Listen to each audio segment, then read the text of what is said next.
I have always been here.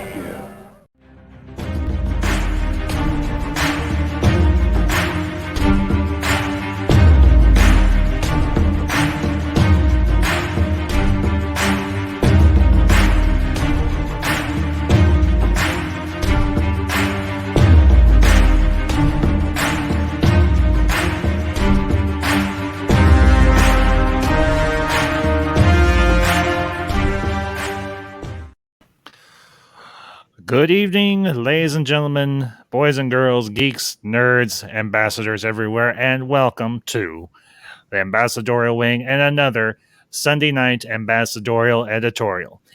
And I hope you all have had a great weekend. Hope you've had a great Sunday. And we're winding down another weekend. And tonight is going to be a fun stream. And with me tonight, I have got a first-time guest to the Ambassadorial Wing. You know him. If you've seen him on the internet, you love him. Mr. Zod of Mr. Zod's Fandom Zone. Zod, my man, good to see you, and welcome to the Ambassadorial Wing, man. So, how are you doing tonight? That was a hell of an intro, and I really hope I live up to all those expectations. So, yeah, I tried to give everybody a big intro if I can, especially if it's their first time. And since it is your first time, we will give you a nice little drop. Let's see here. Let's go with one of my favorites. How could you rent the thing anyway without a credit card? I have a gasoline card. You can start by wiping that fucking dumbass smile. I've been wearing the same underwear since Tuesday. Whoa! How did you get clips of my my last weekend? That's a good question. I don't know, but if you know that movie, that is one of my all-time favorite movies, Planes, Trains, and Automobiles by the late, great John Hughes. But yeah, I've got all sorts of little toys on here I use periodically to kind of break up things and make things a little more fun. And to everybody that has been in the chat or currently is in the chat, I know my good friend PJ of Orville Nation. PJ, good to see you. I hope you can stop back by. I am actually live because he's like at 6. He was like, first, hey, Ambassador, first, I guess. And I'm like, yeah, you were very first. So, and also someone who was in the chat earlier, the Price is Right reviews. Price, my man, good to see you. And hope you're having a great Sunday. So, but as the thumbnail indicated, tonight's going to be a little bit different of an editorial because we're going to start off on YouTube, but we're going to transition to Twitch. Why? Because I don't want to get struck down by the copyright lords of YouTube. So we're going to go to Twitch, and we're going to be discussing trailers. And yes, I know that might seem like a very odd topic for an editorial, but there have been some very interesting trailers that have dropped over the last couple of weeks. And one in particular that just dropped the other day that I am very much interested in discussing and breaking down and saying, okay, what can we, not necessarily so much what can we learn from this, but what are our expectations from this? And that is, of course, the trailer for Denis Villeneuve's adaptation of Frank Herbert's Dune. And to the chat, just simply George. George, good evening, man. Good to see you. He says, Planes, Trains, and Automobiles is a classic. The priest at my church looks similar to John Candy. Oh, boy. That's cool, dude. That is really, really cool. So, that all being said, we'll spend a little bit more time here on YouTube, but I have put the link to the stream up here. I will do the same thing over on Twitch for anyone that is going to be joining us on Twitch. I will let you all know when we're going to transition. I will end the stream here on YouTube because, like I said, I don't want to get my stream taken down. So we're going to watch all the trailers. We're going to do all our discussion over on Twitch, but I did want to start out here at least for a little bit before we transition over to my Twitch channel. So, okay. And yeah. So, but yeah, just to let y'all know, some of these trailers I honestly was not aware of. Mam Ambassador told me about one of these at least, and that was, of course, The Last Duel, and we will discuss that in depth once we get to it. So, but Zod, just your tell everybody where they can find you. Tell them what you cover on your channel, and give us a rundown. Because as I said, this is your first time here, so I want to give everybody a chance to know who you are and where they can find you. So, Well, if you guys don't know, it is the most earth-breaking, ground-shaking, but never media show money-taking, the man, the myth, the legend, the most electrifying villain in all of YouTube entertainment today, Mr. Zod. And I like to rant and be angry, and also satirical. Chill. Today, it's you. When I'm around you guys, I'm like chilled because I'm talking about things I like, but. Typically, I like to do reviews myself. I also like to do what we call great chillings, where I take a particular interview or something and I point out the ridiculousness of it. I cover news stories that are absolutely bonkers stupid. We do like a Saturday Night Live kind of thing, and we start at 12 p.m. Fridays and Saturdays. It's called the Late Night Talks. And we're really structuring it kind of like that. We're working on our own transition, and it's going to be like us poking fun of news, some entertainment, and things like that. I can dig that. Yeah, I really like to keep it light, but I also like to give a different perspective of the different things instead of the whole same. This is one way, this is another. I like to go in depth with it, and if you like stuff like that, I also cover Johnny Depp and Amber Heard because this is a personal thing with me. I've been speaking to a lot of DV victims, and I believe very strongly in the stuff that is going on, and I kind of cover that case too, and all sorts of stuff. So if you like stuff like that, go check me out, and I really appreciate you having me on. This is really cool. Yeah. Well, I started doing this particular format with my live streams where I just drop the link in the chat and we talk about whatever the topic is for the night. And tonight, like I said, the topic is trailers. We're going to be checking out the Dune trailer, checking out the trailer for Star Wars Divisions, the trailer for Marvel's What If, and the trailer for The Last Duel, the latest from one of my all-time favorite directors, Ridley Scott. And a shout out to a fellow ambassador, a good friend, LDG of Geeks Enjoy, either Geeks Enjoy IT or Geeks Enjoy Nerdrotica. LDG, my man, good to see you as always. Hope you're having a great day. And everybody, if you are not already subscribed or you have not checked out LDG's channel, he does a lot of good stuff. He's working on several very interesting projects. So go check out his channel, both either Geeks Enjoy IT or Geeks Enjoy Nerdrotica. And you will not be bored.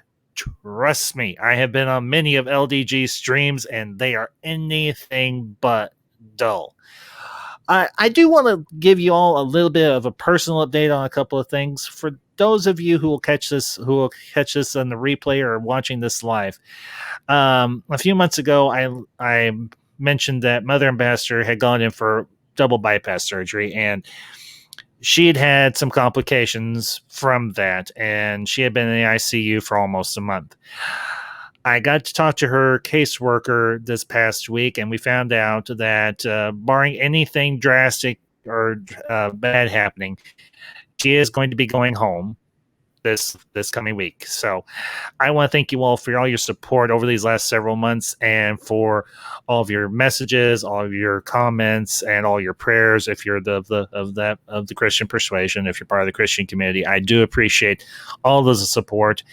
And we're almost at the end of this road and the end of this journey. And I say this with all sincerity. I could not have gotten through this, not just without my family, obviously, Madam Ambassador and all my friends, but I could not have gotten through this without all of you. So I just want to say, most sincerely and from the bottom of my heart, thank you. So, and with that being said, we've got another fellow ambassador. This guy always has great takes. Some of them are oftentimes hot. but they are never, ever dull. The one and the only, Mr. Zach Leary. Zach, good evening, sir. Good to see you, and I'm very happy to hear the good news. So congratulations on that. Hopefully. Thank you. And Zod, good to see you too, man. Good to see you, Great, guys. Great to see you, man. But with that all being said, we're about 10 minutes in. I think we're going to wrap up here on YouTube, and we're going to transition over to Twitch. The stream link is in the chat over on my Twitch channel.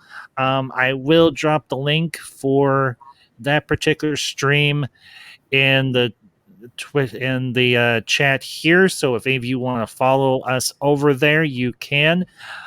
But yeah, like I said, I don't want to get struck down, and I want to be able to watch these trailers, enjoy these trailers, and have some good conversation. That's not the right link. Son of a gun.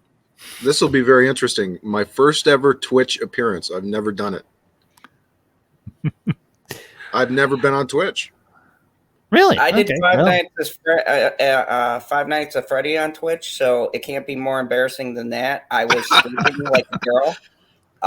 Thank God only like 9 people saw it. But it caught on to my audience, and it was terrifying. That game is terrifying. There is something even more embarrassing of mine out there. There's a mixtape somewhere. You will never find it. Don't ever say never, especially to me. You guys will never find this mixtape. It's been buried. It's not even on my stuff, so hopefully it doesn't come out in 20 years or something. I have friends, one of which is in the chat. He will find it, or I will find it. So, or to quote a favorite movie of mine, I will find it. All right, well, let's do it, man. You're going to have to explain it to me. I don't know how to do it, so. Do what? Do we just do it from StreamYard? Yeah. All I'm going to do is I'm going to click on the little thing that ends the stream here on YouTube, and we're going to transition over to Twitch. And y'all don't have to do anything. So for everybody that, like I said, that's in the chat now, we're getting ready to transition to Twitch. The stream is down. The link is down there in the chat. I think I can pin more than one thing. More than likely. Let me do something here real quick. Let's see if I can unpin this. Okay. And let's see if I can pin. Okay. Now move. Thank you. And pin this. And did it work? I don't know if it did. I think it did. Pretty sure it did. Yep. There it is. Okay. All right, everybody. We will see you on Twitch here in just a minute, and we're going to have some fun. We're going to talk some trailers, and we're going to have a good time tonight. So, see you all in just a few, or literally right now. So, and no, that's not what I want. Nope. Hang on 1 second. I've only done this a few times, so here we go. All right. No, just remove it. Don't delete on YouTube. And there. Save. And there we go. All right. And welcome to everybody. If you were watching on YouTube and you're currently watching on Twitch, welcome. Good evening. Glad you're here tonight. And, well, as I said, we're going to be checking out some trailers, and we're going to kick it off with the one we're not doing this necessarily so much in descending order. We're just doing this in the order that I picked. And we're going to be checking out the brand new trailer for Dune. And yes, this will be my second or third viewing, but I still love this movie. I love this movie, and I have been hyped for it for many months. There we go. That's it. Okay, well, what's this? Dude, you're really surprised? You were talking Dune, Zach. That's going to happen. Trust me. Is that right? Yeah, it's interesting, man. There's a big community out there that I was not aware of. So very interesting stuff. I actually chatted with a lot of those people in the comments. A lot of interesting stuff about the books and his death, and a lot of cool stuff.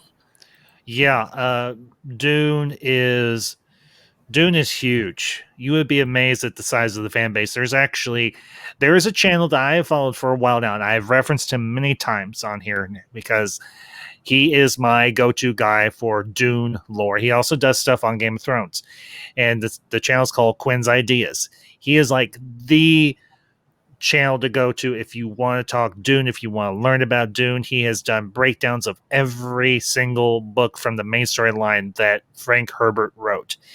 And he has done lore videos on different aspects of the Dune universe. He's done character breakdowns, kind of like what I did with Babylon 5 and everything across the board. And he is absolutely... He is. Yeah, I'm familiar with him. I think he renamed his channel at some point. It was called something else. Ideas of Ice and Fire, and he rebranded it Quinn's Ideas. Yeah. Well, how could you not after what they did to that, man? How could you not rebrand it? Yeah. So, anyway, that all being said, I'm going to go ahead. We're going to pull this thing up, and I know, Zach, I know you checked this out, as you mentioned.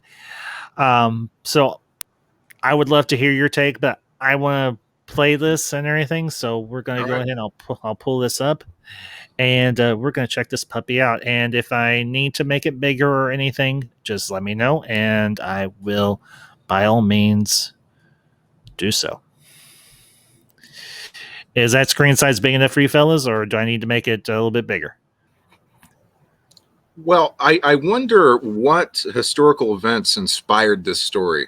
You know, that's pretty interesting. I mean, I wonder what elements of this story are rooted in history, and that's just a new thought that I had. You know, like Athens, and you know, I'm just kind of curious. We've got these houses. Clearly, there's some kind of historical inspiration. I mean, what do you think? Well, here's the thing about what we're getting, and Zach, to answer your question, yes, that is Zendaya as Chani from Spider-Man. So yeah, yeah, it does sound a little. I'm just commenting on your. Yeah, it does sound a little bit like maybe a little bit like the Dark Knight Rises trailer, but this is Hans Zimmer. I think. Well, didn't Hans Zimmer do the soundtrack for the Dark Knight trilogy films? Yeah. Okay. Well, I may have missed the mark on the historical thing based on your guys' reaction, but I'm sure somebody out there has done some kind of connection to history with this. Well, here's the thing with the source material. Frank Herbert wrote this way back when. This is, like I mentioned, this is one of the great granddaddies of science fiction. This is like what you would call hard science fiction. And it's not fantasy by any stretch. He bases his story of the entire Dune saga is based on philosophy and faith and politics and society and just commenting on society and everything across the board. This is a very heavy, very dense story that's told through the Frank Herbert Dune saga. And I honestly say this with no shilling whatsoever. I think Denis Villeneuve was the perfect choice for this. I honestly, I somewhat cry because of just how badly David Lynch bungled the 1980s film. Although the 1980s film is very much a cult classic, and I think it is the definition of a cult classic because it does have its moments where it is good. There are moments of brilliance within it, but at the same time, it is so mired in just shoddy storytelling, and I think honestly it's a shoddy adaptation. Whereas Villeneuve, this was the right guy. I wish they had just waited until 2021 to do this version. But as I mentioned before we went live, I was talking to Zod. I'm glad that even though we only got 3 of the Dune books from adaptations from the Sci-Fi Channel, I did enjoy them. I did. But Zod, Zach, your impressions, your thoughts on the trailer. So, well, and just I just want to say this one thing is you can't really blame David Lynch because they took Final Cut away from him. Yeah. So I'll just throw that out there. Yeah. Hey, I get that. Unfortunately, that's happened a lot with film. So, Zod. I much feel the same way. I go back to playing the game. Like, I remember the Doom game and playing that in a 2D kind of a thing. So I definitely know the mythology. And right off the bat, when they make a reference to spice, I was kind of amped up because I'm like, yes, like the original didn't, like, they mentioned it, but it didn't feel like the whole battle. And if we're going for a historical thing, is more of a trade kind of thing and wanting to control certain resources and Yes, and kind very of much fight. so. Yeah, the fight for the houses was all resources based. And you know, the world's lifeblood is this spice that all of these houses are vying for control for. And then there's a lot of political stuff in between there. Oh, yeah. And like, first off, the casting, I'm a Dave Bautista fan. I think he gets a lot of crap, and they kind of overshadow what he can do. And when I saw him, I'm like, oh, perfect choice for who he's playing. Yeah, Raban, one of Baron Vladimir Harkonnen's. And that's just a name that comes right off the tongue. I mean, I'll see if I can find that clip. Hold on. Because just the look, the uniform, his appearance itself, yeah, it's... Let's see here. Their cruelty to my... I mean, that's how I envisioned Raban to look from the books. Because, that's perfect. That is like props. He looks like a beast. He does. He looks like a freaking beast. I mean, I know his wrestling name for a while was Dave the Beast Bautista, but yeah, I mean, you've got Stellan Skarsgård as Baron Vladimir Harkonnen. I mean, the casting is pretty outstanding. Yeah, let me see if I can. You've got obviously you've got Oscar Isaacs, you've got Anthony I think is his name, Anthony Chalamet, as Paul. I think it's Timothy. Timothy. Yeah, thank you, Zach. June 2021 cast. But you're right. I mean, the cast is, it could be the most stacked cast of the modern era. Yeah. Timothy Chalamet as Paul Atreides, Zendaya as Chani, Rebecca Ferguson, who actually will make an appearance, I think, in another trailer later that we're going to break down. You got Jason Momoa as Duncan Idaho, Dave Bautista as Glasu Raban, Stellan Skarsgård as Javier Bardem as Stilgar. You get David. Oh, good grief! I'm going to butcher this name. Das Chaseman as Peter DeVries, Josh Brolin as Gurney Halleck. You've got Stephen McKee as one of my favorite characters with one of the coolest damn names ever in sci-fi, Thufir Hawat. And you got Charlotte Rampling as Gaius Helen Mohayim, Reverend Mother of the Bene Gesserit. Yeah, this, as you said, Zach, this is a stacked cast.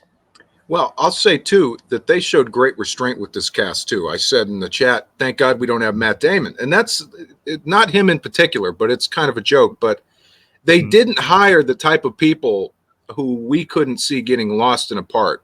Like, and not to denigrate any big name actor, but they showed great restraint not putting a Robert Downey in this or somebody like that. Yeah, I would agree. I mean, the thing one of the characters I'm really looking forward to. I liked the fact that we got a real quick glimpse of him, and it was in that one scene where Leto says to Gurney, smile, Gurney. He's like, I am smiling. And you see just off to the side, you see Thufir Hawat, and the music in this trailer is some of the best. I mean, it's Hans Zimmer, for crying out loud. What more need be said? I mean, I know some people groan when you hear the name Hans Zimmer when he's doing the score of a movie, but personally, he's one of my all-time favorite theatrical composers, right next to John Williams, honestly. Definitely. But I've said it very often. A good trailer will give you some story, but it will also, the main purpose of it is to get you hyped for a film. This trailer does precisely that. It gives you some of the story. I mean, a lot of people know the basic story of the first book of Dune. Now, for those of you who don't know,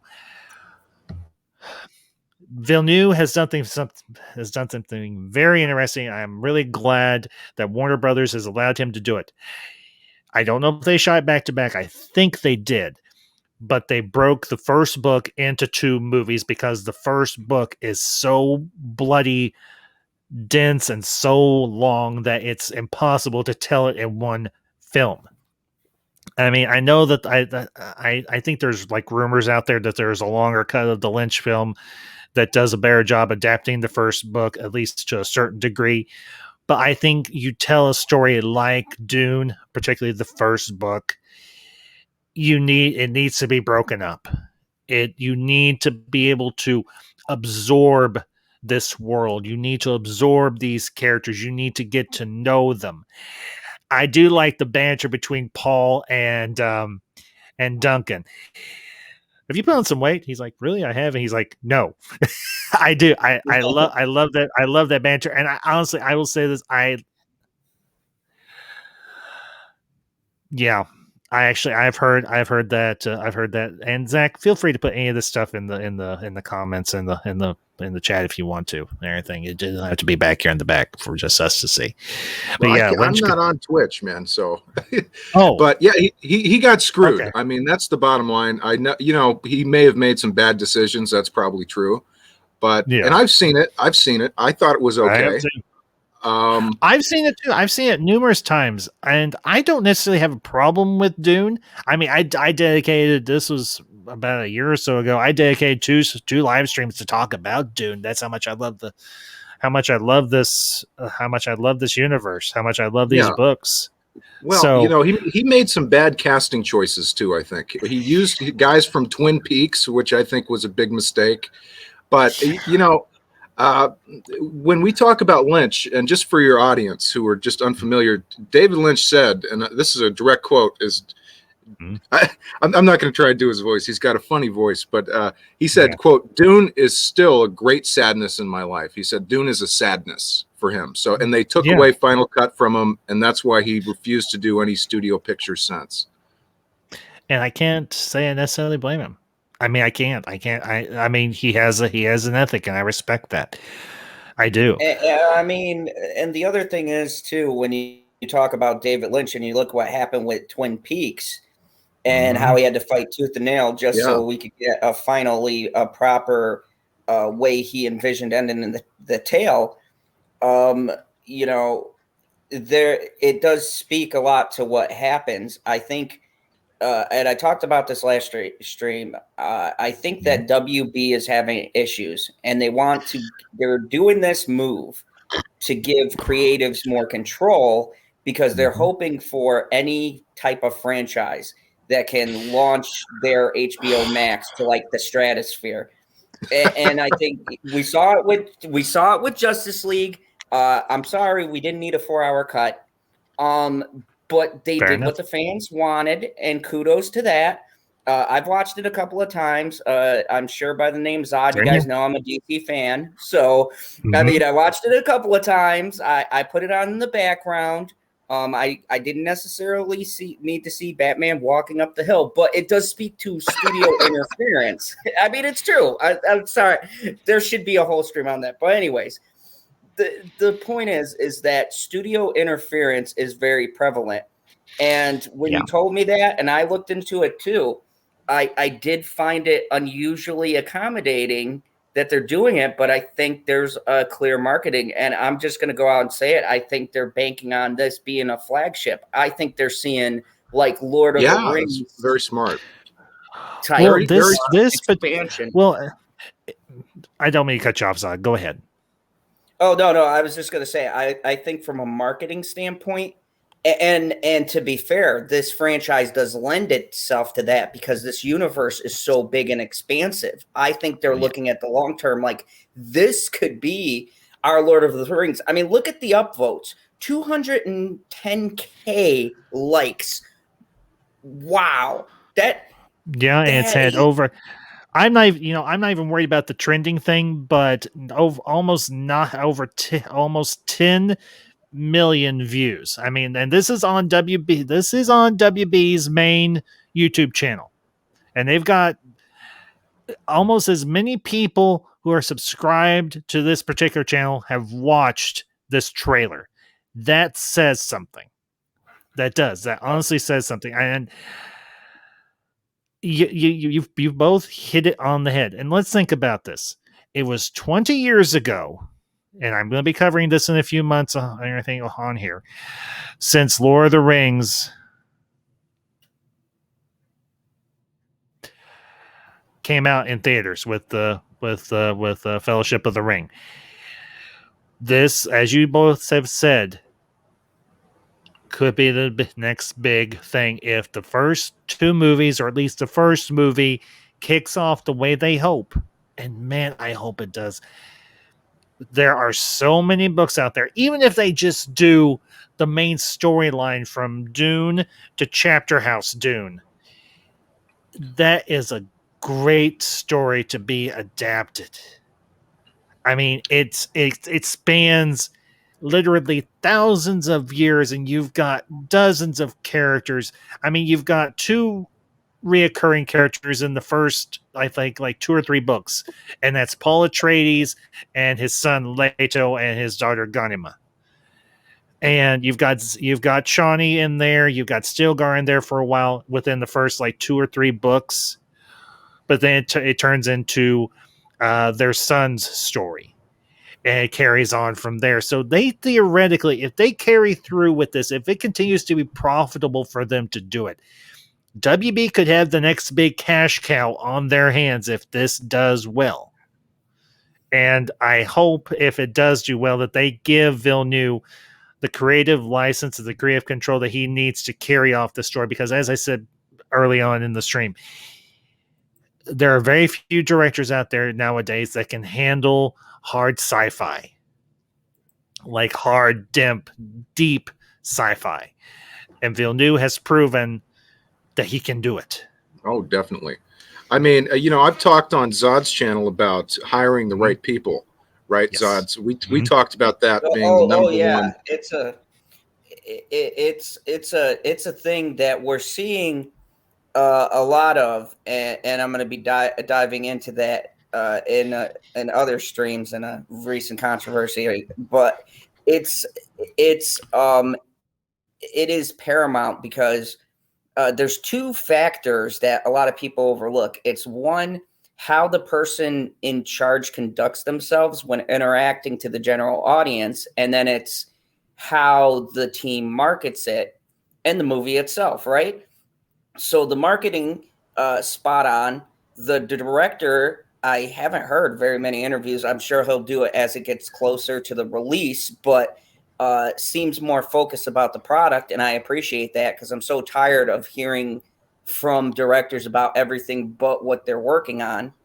So that's a good start. And the movie looks outstanding. And to be honest with you, to be fair to old Dune, like you said, that movie doesn't lend itself to the time period because the tech wasn't there to do it justice. Even if David Lynch adopted the story word for word how people would have wanted it, the tech isn't there for him to do everything to really accentuate what's in the book and what your mind can draw. I need to bring this back. I'm gonna bring the trailer back up because honestly, there are some really beautiful shots of the different worlds. The giant worm. I looked at it and went, oh my God, like the way they rendered that, and they didn't do the whole, you could tell it's CGI. It was like just, I don't know if it's the shot or the way they chose the angle, but showing it from the gaze and seeing all the teeth rather than getting a frame of the whole creature itself.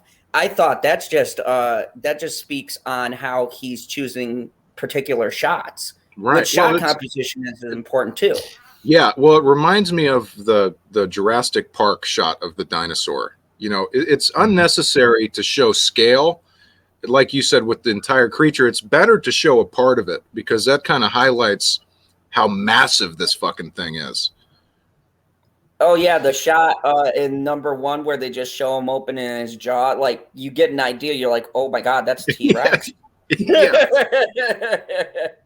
Well, and just look at this. This is just a landscape shot. It's an overhead landscape shot of a completely pristine and very stunning looking desert.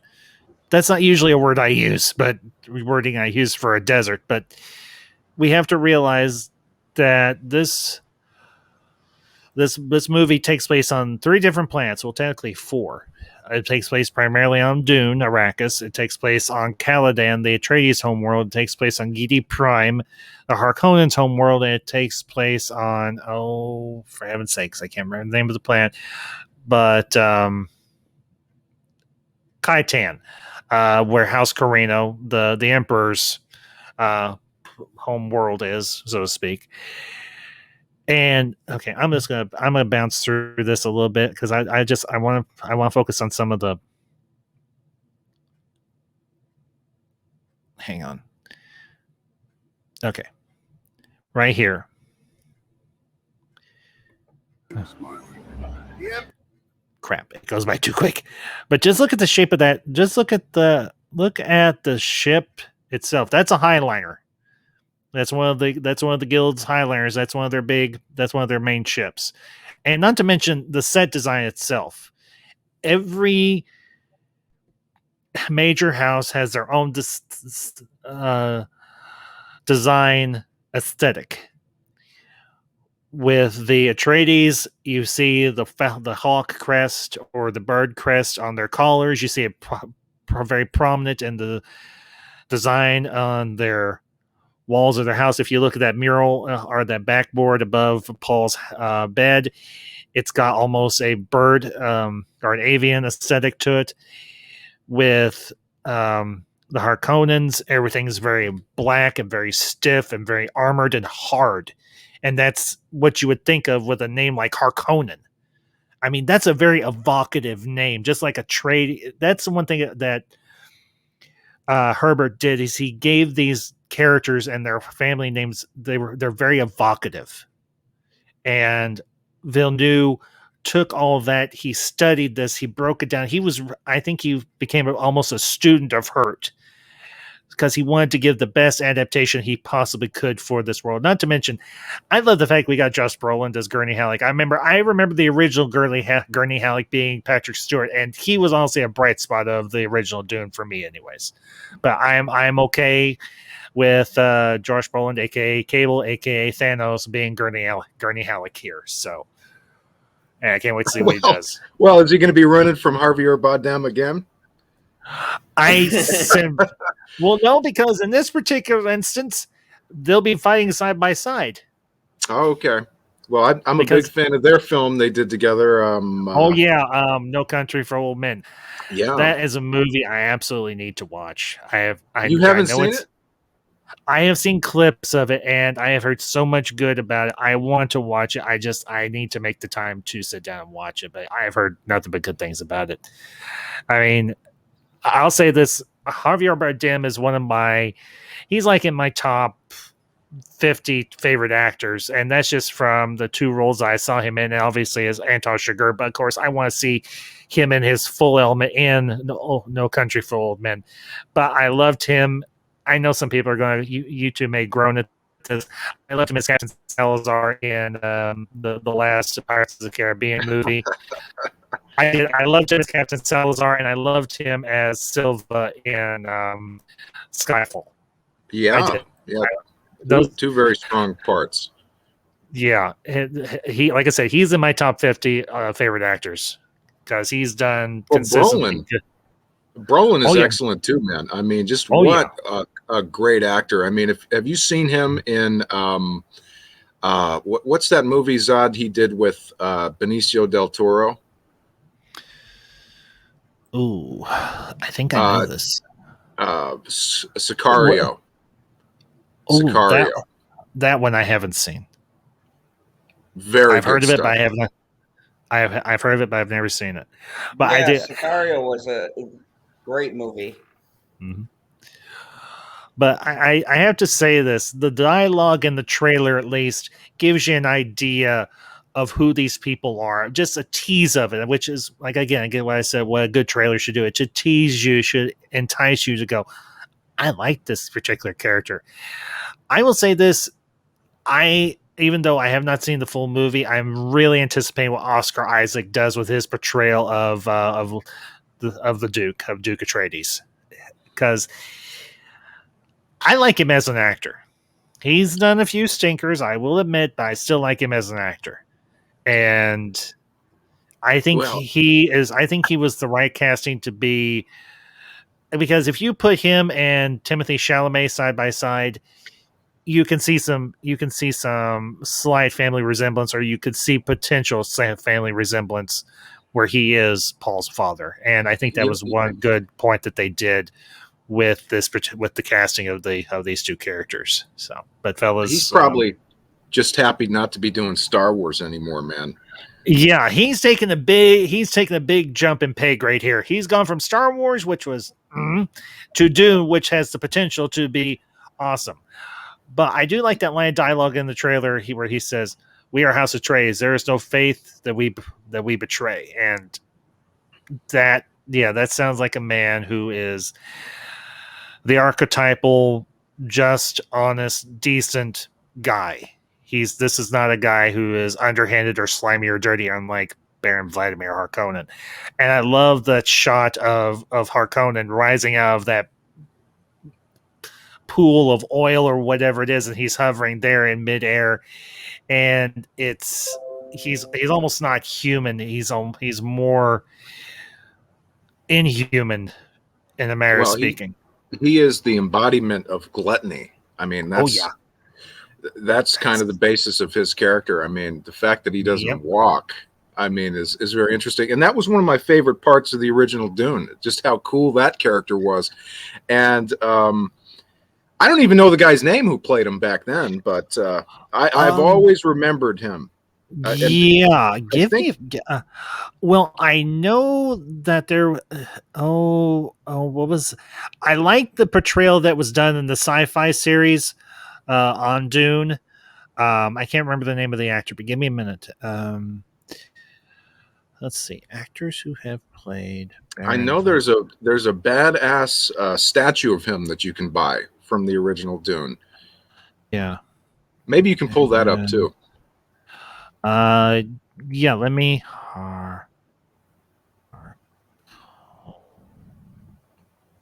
Here we go. Okay. Kenneth McKellen played Harkonnen in the 84 version.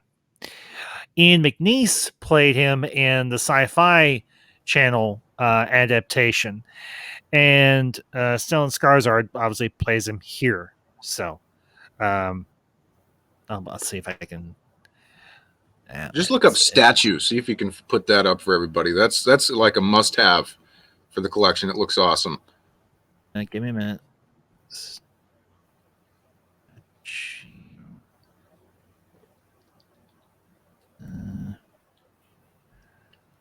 Oh yeah. This is one. Yeah, I know which one you're talking about because I think McFarlane Toys did it. Pretty sure. Give me a minute. I found it. Okay.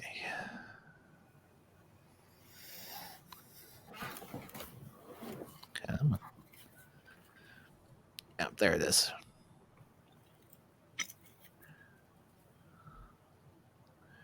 Okay. Let me stop the screen share on that. And let me bring it over to this. 2 seconds. Okay. Chrome tab. There we go.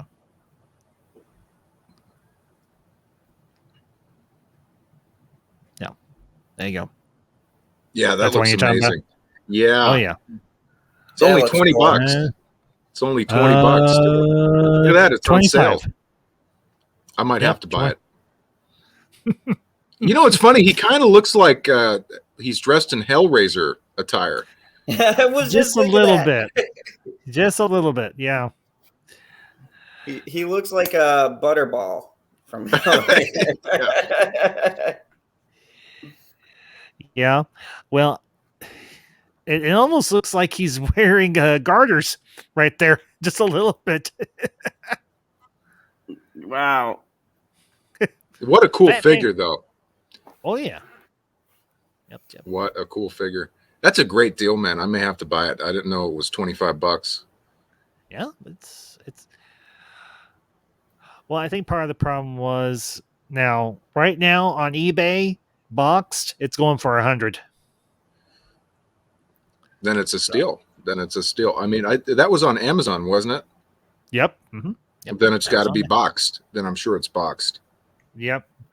So, but yeah, I say honestly, we've got a lot to look forward to. I imagine we may get one more trailer because this comes out in October. I imagine they may drop one more trailer. I would say maybe September. Dude, October for me is my hope with the stuff that I have covered. It is my hope for being in a good mood because also I saw Halloween Kills and I'm looking forward to that. So it's like, that does look good. Oh my god! So my girlfriend has no interest in. She didn't even know who Michael Myers was, and I showed her the trailer, and she goes, "Wow, that looks good." I was like, the choices that David Green is making, I commend him. Granted, the first one he came out with, there were a few things I didn't like, but for the most part, I think he kept the story intact. And I always wondered why they didn't move it into like the actual town of Haddonfield. So that's an interesting choice. But my point being is that I really like that there's all of this good stuff coming out during Halloween because it's like October's a pretty slow month. And I think marketing wise, that's a brilliant strategy because when you think of October, the push is for horror. And a lot of people don't want to. I used to work at a theater. Some people don't want to watch horror movies. And it's your perfect time to put in a movie like this for people who are like, I want to see a good, epic sci-fi or something like that. Something that's not horror related. I think it's great marketing. What I would do if I was the head of the studio, who owns the Halloween property? Oh gosh, honestly. Sure. Well, whoever it is, if I was them, I think it actually. Well, no, he's a producer. He's not owner. I don't think. But I think I'm honestly not sure. To be honest with you, if I was the head of the studio, I would just re-release theatrically the original Halloween. Why are we out there doing the same thing over and over again? I wish some of these franchises would just die. To be honest with you, Friday the 13th. Nightmare on Elm Street, Halloween, as much as I might enjoy watching it, it's just like we've done this before, I mean, I could get behind that with some other remakes, but I think that this one, if they closed it up, because from what I heard, it's only supposed to be 3 films, and then it's supposed to finish that. It was more of a trying to do away with the other movies because let's be real, they were progressively worse and worse as they went along. So I'm cool with them doing like a trilogy, and then I'm hoping that, like you said, they're gonna go, this is it. Jason has always been my personal favorite. Please just leave that alone. After Jason versus Freddy, we just need to stop with that. I agree. But that's what I'm saying. That's why I think this is good marketing. Because not everybody's going to go and see these things. And I always, for the life of me, don't understand why studios release a movie and try to do it back to back with a big blockbuster. You have such an open Disney got wounded with this zombie virus, and it hurt when they were going to do their release dates. If I was other studios, I would be trying to put out all of the stuff I had on the back burner before Disney can recoup and start dominating the market again. Well, I would put out all of that stuff. Anything I thought that was going to be too hard to compete with, like Disney, Sony, and all that, start releasing it now and grabbing that market and getting that revenue up. Well, here's what else I'd do if I was a studio head, is I would release our big films. We all saw what happened with Black Widow, tanked after its first week or two. I would not put any of my current films that are slated to release on streaming services for a year.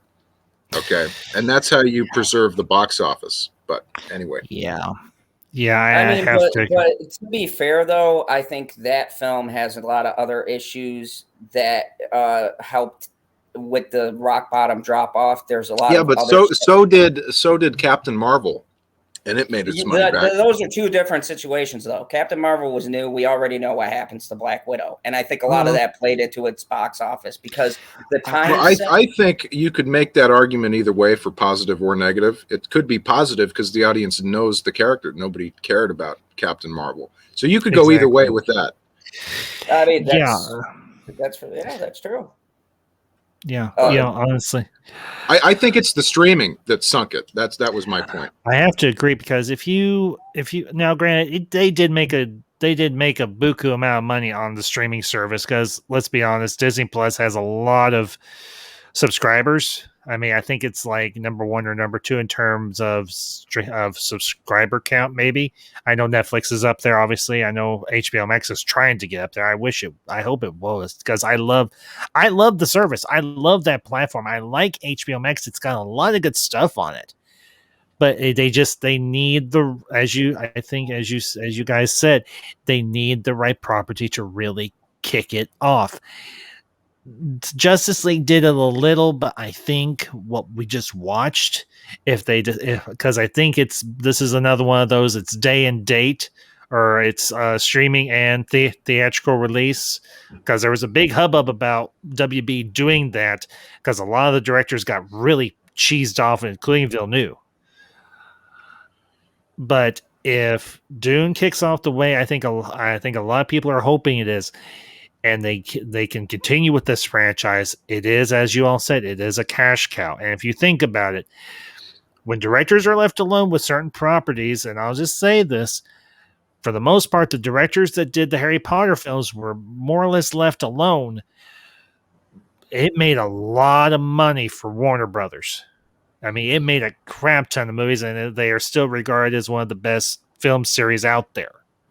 Well, historically, Dune has not done well historically, so it'll be interesting to see what happens with it. You know, I've gone back and forth. I've been a little concerned about it because just the population does not know enough about Dune. But I think it may be in the position where it's too big to fail, which would be definitely something we want. Here's the other thing too. We as personalities, or whatever way you want to put it, or influencers on the internet, we can point people to these channels, like I mentioned, Quinn's Ideas, that can give people a crash course in these unfamiliar properties like Dune.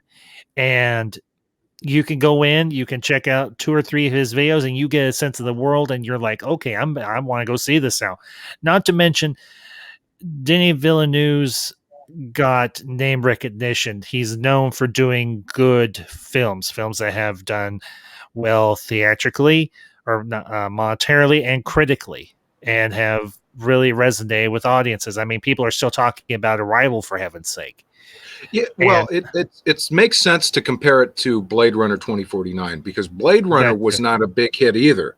It bombed back in the day, and it slowly became known as a cult favorite, a sci-fi favorite, inspired a bunch of movies.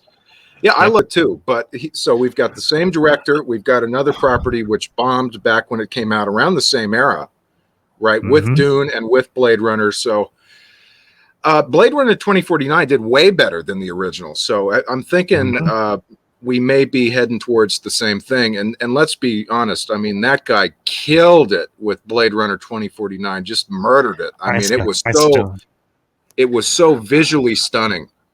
That's what I've heard. I still the have. other thing too. The box office for it was okay. It didn't recoup as much. Because I remember hearing it didn't do, because they were supposed to do more of them, and it didn't do enough for the studio to continue going forward until after. And then once again, as the first Blade Runner, people came back and go, oh well, look at this and Ryan Gosling, and then it started getting buzzed again. So there's a point to be made where, like, this niche stuff, it's not us that they have to get. This is the tricky part. It's the general audience. Why does Marvel do well? It's because they got the regular consumer. They got the person who doesn't read the stuff, doesn't know the lore, and they could just sit down and understand what's going on.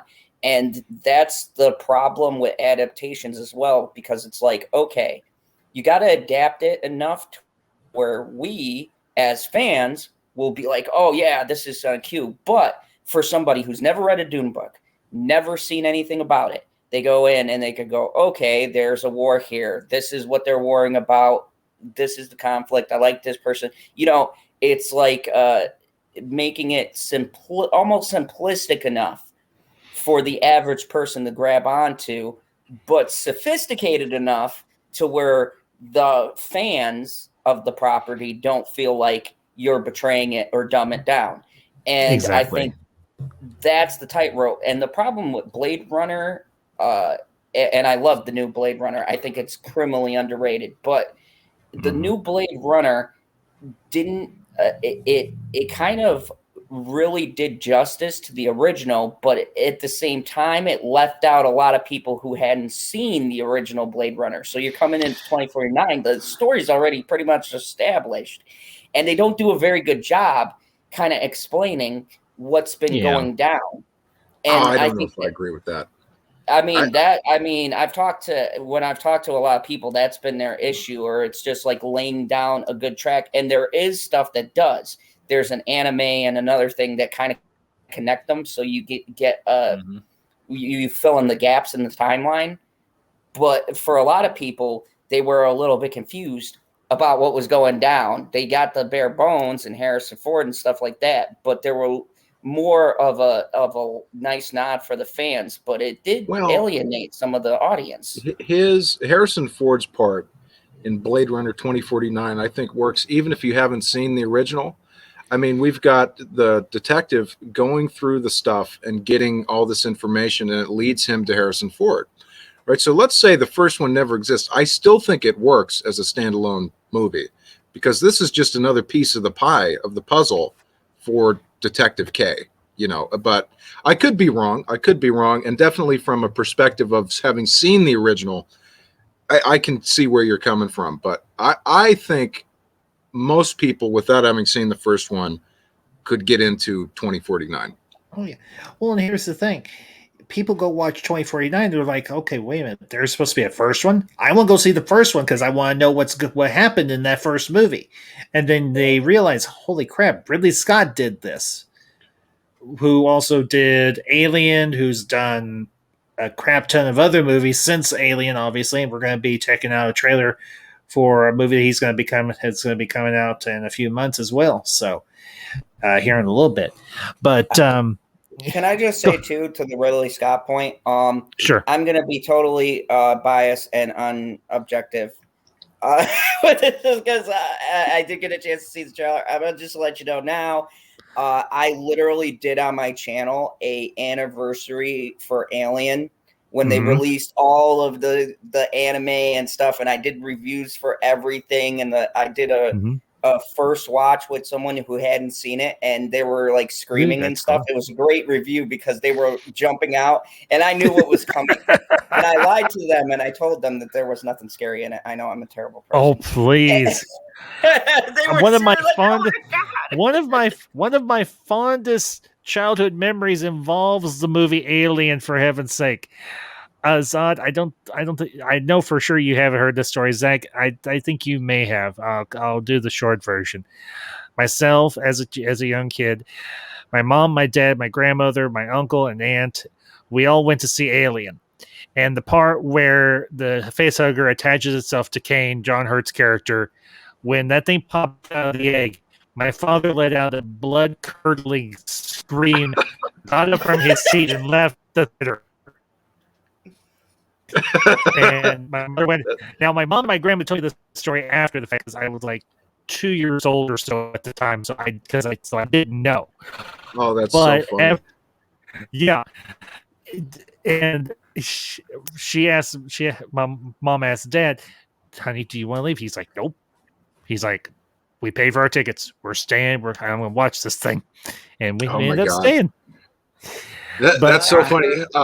I've got a similar story if you want to hear this one. So was the most scariest. I must have been like 6. Okay. And we were all going, my mother, father, and me were all going to what was billed as the scariest haunted house in the West Coast. Right. We all got in the car. We went down there. And we're waiting in line for like an hour. I show up to the front and I look inside and there's burning dead bodies, like literally on fire. There's and I listen and people are going, just screaming, blood curdling screams coming from in there. It's pitch black. And I'm like, I'm not going in there. And my father's like, I paid for my fucking ticket. I'm going to go check it out. So I went back to the car with my mother and he comes back white as a ghost. And we're outside the car and we're like, how was it? And he's like, get in the car. Just get in the car. You know what? My first story actually doesn't start with the first Alien. It starts with the second one. It's my mom's favorite. And we're Puerto Rican, and so is my mom. And if you guys know, there's a Puerto Rican character in there, Rodriguez, I believe. And that was her favorite. Vasquez. There we go. And that was her favorite character. And the moment I got interested was because there was a lady doing one arm, chin-ups. No, she wasn't doing one arm, but she was doing chin-ups. And it's the part where Bill Paxton's character says, "Hey Vasquez, have you ever been mistaken for a man?" And she's like, "No, have you?" Yeah, that was my first interaction. So I sat down and I watched it. I was like, "Wow, this was amazing." And I was like, yeah, there's a first one. So we sat down and we watched Alien and then Aliens. And then my dad took me to see Alien 3 in the theater. And, it gets a lot of crap, but I still love it. And I still remember the fan scene and the part where she's in the hospital and then the thing just kind of starts sniffing her and how creepy that was. And so, really, Scott is great, and I even liked Prometheus and Covenant. I did too. I will die on that hill. I don't care. Yeah, well, but you will not. But you will not. You will not die on alone because I love Prometheus too. Real quick, a little funny story. When mom was still in the ICU at the hospital, I went to visit her one night, and on her TV in her ICU room, Alien Covenant was playing. I crap you not. She's like, yeah, some sort of alien movie. I was like, Mom, this is from the Alien universe. I was like, don't you recognize the creature? She's like, oh yeah. Go ahead, Zach. Sorry. Didn't get you off, man. Oh, I forgot what I was going to say. Okay. Well, if you think of it, just shout out and everything. Oh, this is what I was going to say. Prometheus didn't make any fucking sense to me. I mean, I enjoyed it, but it just was like, what in the fuck is going on the whole time? Okay. But I think, and I talked with my dad about this, and he has a strong opinion, and so do I. My opinion was that the Prometheans were creating life on lifeless planets by killing themselves, right? Is that what you guys think? You mean the engineers? Yeah. I think that sounds somewhat accurate concerning the first scene of the movie. Yeah. And he was trying to. I think it was a metaphor for because he's always played around with religion and science. And I think it's a metaphor for combining the two and that whole argument because they're essentially trying to find God, right? Who created us is the whole crux of the story. And these engineers are the creators of us. And I think humans happen. They show that cutscene, I think, in the intro, right at the beginning of that thing dying on the hill. And I think that it's supposed to be like we came from that, but what else did they create, you know? And that's where you get the alien aspect, because you kind of get the beta version of what the xenomorph would later look like. Yes. And that's that stuff in its essence. But I think the engineers used it differently. We found it unrefined. So when the guy went through and the snake thing attached, and that was kind of like that was the stuff in its purest form. People weren't meant to find that. That's always been a theme. It's like man and our curiosity and wanting to know stuff. And sometimes it's just better not to know. It's better to just have faith in what you believe in. Do you really want to meet the person who created you? I mean, you just got to believe in these things sometimes, you know? Yeah. Well, beans, we've been talking about Ridley Scott for a few minutes. We will go ahead and I'll go ahead and pull up the trailer for The Last Duel first, and then we'll circle around to the other two. I have not seen this, by the way. I've not seen it. Madam Ambassador pointed this out to me a couple of days ago, and she was telling me all of the history behind it and everything, because Madam Ambassador, she's a big history buff. She has a bachelor's degree in history and everything else. And now I will warn you, Zach, Matt Damon is in this, as is Ben Affleck, as is Adam Driver. So if this, but remember also, this is a Ridley Scott film. So just remember this phrase. And Damon. Oh God. And Adam. You think is there going to be a scene about apples? Do you think? Just remember this phrase, Zach. In Ridley, we trust. I don't. I like him, but I don't. He's no god to me. Hey, I don't understand the Affleck hate. That movie, The Accountant, was amazing. It was all right. I seen it. It was okay. Well, I'm kind of excited for this film. I probably will go check it out with Madam Ambassador when it comes out in a few months. But here we go. Not a big fan of The Martian either, to be honest. Okay, that's cool. Arc is all I'm thinking, because I don't know another historical figure that's been burned at the stake and caused great war, if my history is correct. No, this actually, and the Madam Ambassador told me this takes place during the 100 Years' War, is when this takes place. So who's the woman? It's supposed to be on historical events, so I'm trying to figure out who it's. Hang on one second. Let me see if I may go off camera, and I may bring her, see if she'll come in and break this down for y'all, because she knows the history on this better than I do. I'll be right back, gentlemen. Talk amongst yourselves. I was not impressed by that, to be honest with you, Zod. I need see, for me, like, I watch Vikings and like that.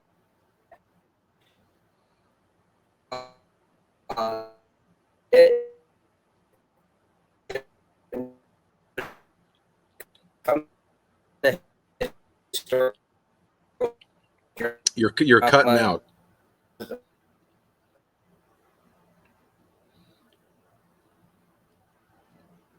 Are you there?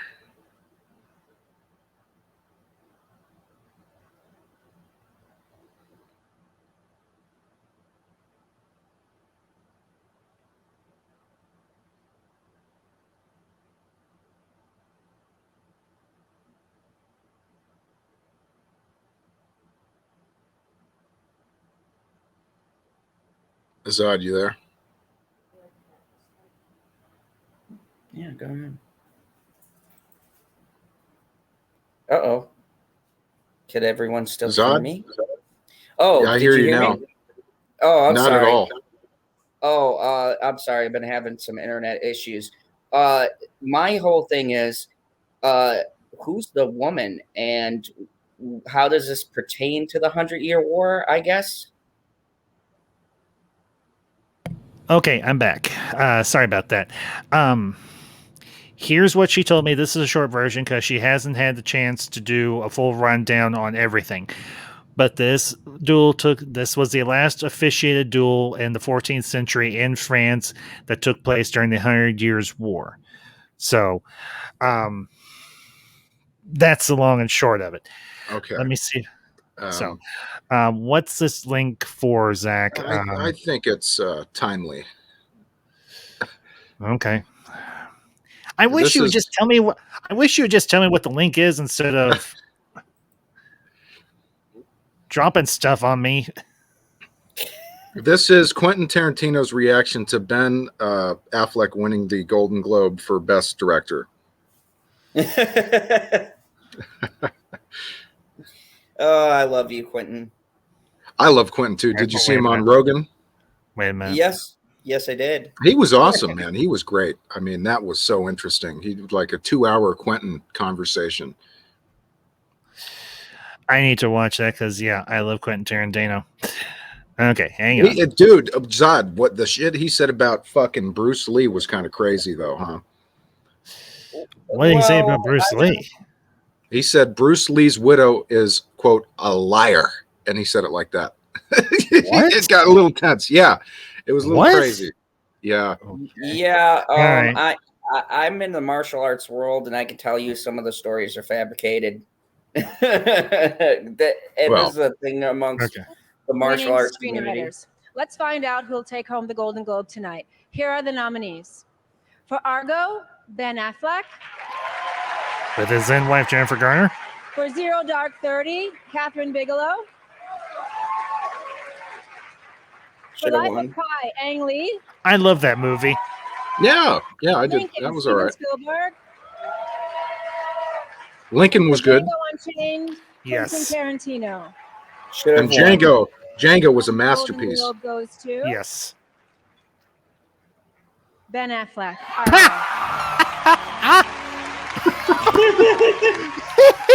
Play that spit take again. Play that for me one more time. Okay.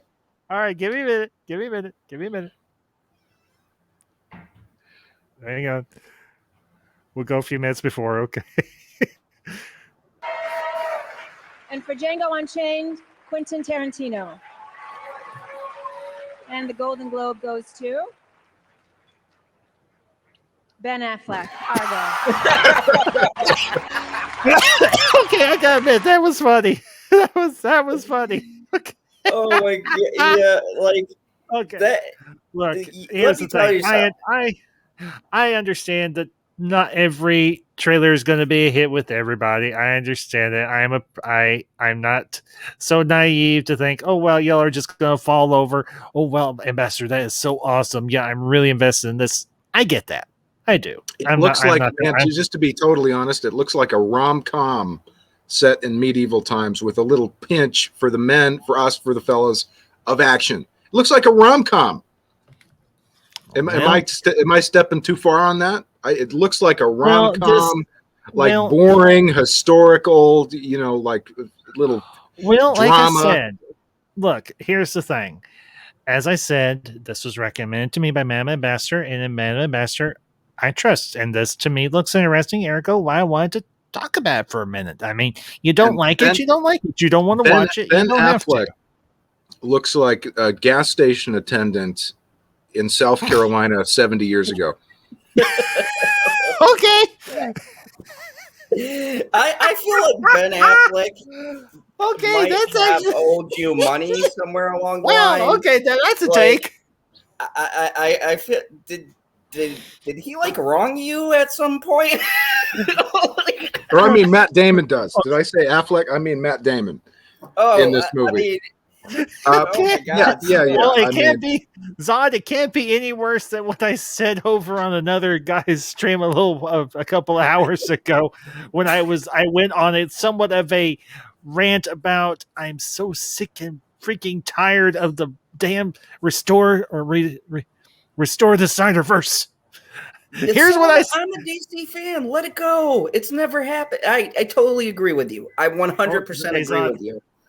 Okay, I'm gonna go off camera. So the next voice that you will hear is not mine. What?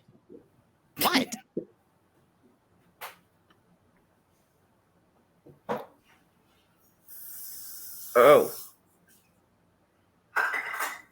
Okay. Mammoth Bastard found out what happened to the woman in the movie. So if you do want spoilers, if you do not care, I will have her read this out. If you don't want spoilers, she won't. So yay or nay, or if you just don't care, I'll have her do it. I don't care. It doesn't matter to me either. Okay. All right. I'm going to go off camera because she likes to keep her anonymity, and I respect that. So, Madam Ambassador, the floor is yours. Okay, so basically, the last duel involves two friends played by Adam Driver and Matt Damon, both knights and squires. Basically, Adam Driver's character is accused of raping Matt Damon's wife. She speaks out about this in the 14th century, which is completely unheard of. And finally, it comes down to court. And if Matt Damon and Adam Driver have to go to a duel to the death, if Matt Damon loses, she's burned alive at the stake. However, short version, Adam Driver ends up being killed. And so she lives as well as Matt Damon. Ben Affleck plays King. Hold on one second here. I got a lot of information here. So, King Charles VI is played by Ben Affleck. And he is the one that issued the final legal duel from 1386 or the 14th century. Now, duels have since taken place in France, but they're unauthorized. The last one having happened in 1967, when two politicians challenged each other to a sword fight, but nobody was hurt. So that's the short version of the movie. Thank you, dear. Great, thank you. Yeah, you know what? That actually makes me a little bit more interested. I mean, they really made Matt Damon look like a rapist in the trailer. So that fact, is that what she said, that it's Matt Damon is accused of rape? Adam Driver. Adam Driver's character is accused. Adam Driver. And speaking of Adam Driver, Tim Possible won. Tim Possible, good to see you, man. And as always, a pleasure. I know you just got off stream, but if you want to join us, me and the fellas were doing some reactions and some discussions on some recent trailers that popped out and just having a good time relaxing on a Sunday night. So, but good to see you either way, Tim. Glad you're here. I may check it out, but you know. Oh, hey, hey, this hold on. This confirms my theory. Your synopsis about your synopsis made Zach more interested in the movie. Bias towards Matt Damon here because you were like, oh yeah, I'm on board. Did Matt Damon take some money from you, Zach? You can confide here. We're all friends. Does he owe you some cheese? There was a legal dispute. No, I'm kidding. I do it. Anyway, I was just telling Madam Ambassador because of her synopsis. Zach was intrigued, and she's like, "Well, that's great, awesome." So, yeah, she helped sell it. Yeah, but I don't know. I mean, it's hard for me to. It's hard to say. It just doesn't. The trailer was not that intriguing. I don't like that. What's that weird thing they did with the people's faces and stuff with the little squares? It's like, come on, man. I get that. Yeah, I get what you're saying. Yeah, I hear you on that one, Zach. That did turn me off a little bit. I like Adam Driver. I like Adam Driver a lot. Like Adam Driver. He quite literally broke his. Okay, I'll say this as a joke. He quite literally broke his back carrying the sequel trilogy. And Harrison Ford broke his leg, dude. Carrying that damn trilogy. I mean, anyway.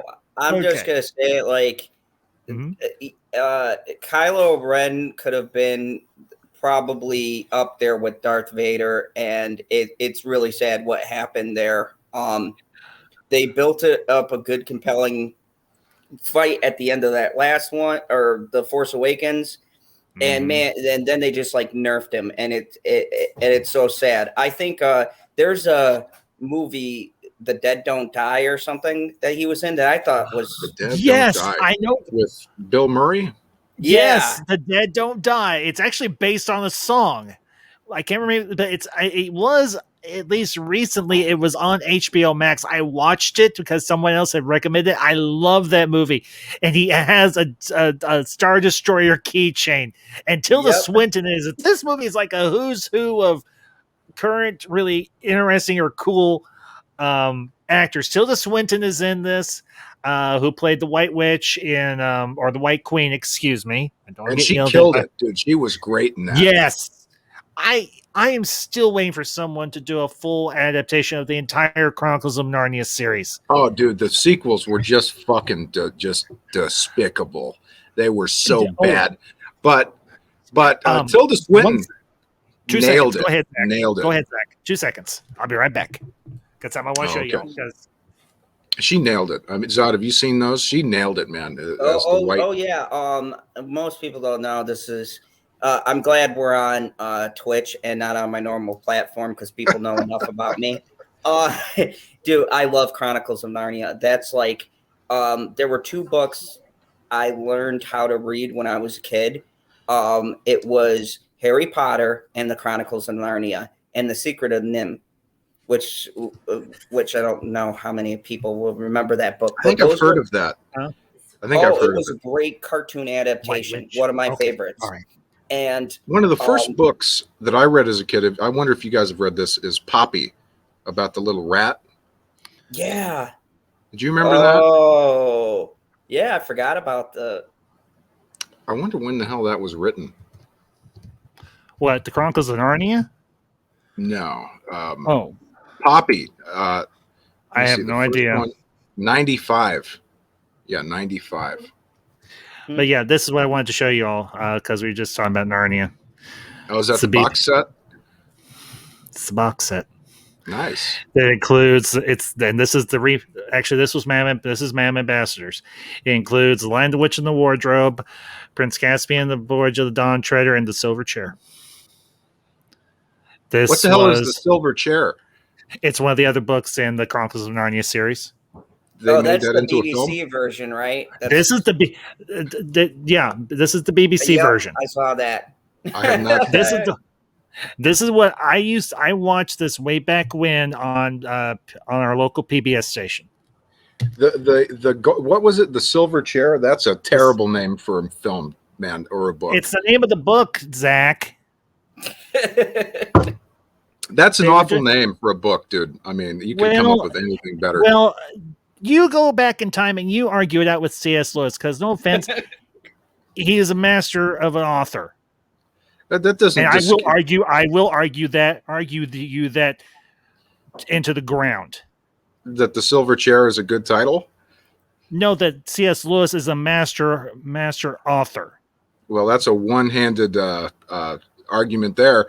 But I will tell you that that's a terrible title, man. Come on, you could come up with. I don't care what you think about the title. The Silver Chair. You do better. You do better than C.S. Lewis. Return of the Lion. Even that sounds better. That's just off the top of my head. You do better than C.S. Lewis. Then you come talk to me. In naming the book, I certainly could. You're griping about the title of one book in a series of 7. Even The Silver Clock. You could have done something like that. That sounds better. I don't care. This Chronicles of Narnia is a beloved series of books. And quite frankly, in this realm, Zach, I don't care what you say. Well, that's your prerogative. Yes, right? It's my prerogative. It's my channel. Yeah, but I'm right. Anyway, we'll leave it there. That is wise. Bad title. You do better than him. I already have. I just gave you 2 better titles. But we can move on. I think they suck. Yes, right. We can move on. Anyway. Zod, is The Silver Chair a good title, Zod? Oh, no. I'm going to play Switzerland in this one. Smart man. Anyway, let's move on to something. Let's move on from Chronicles of Narnia and let's move on to something else. I've got the next trailer queued up. It is for Star Wars Visions. So I haven't seen this either.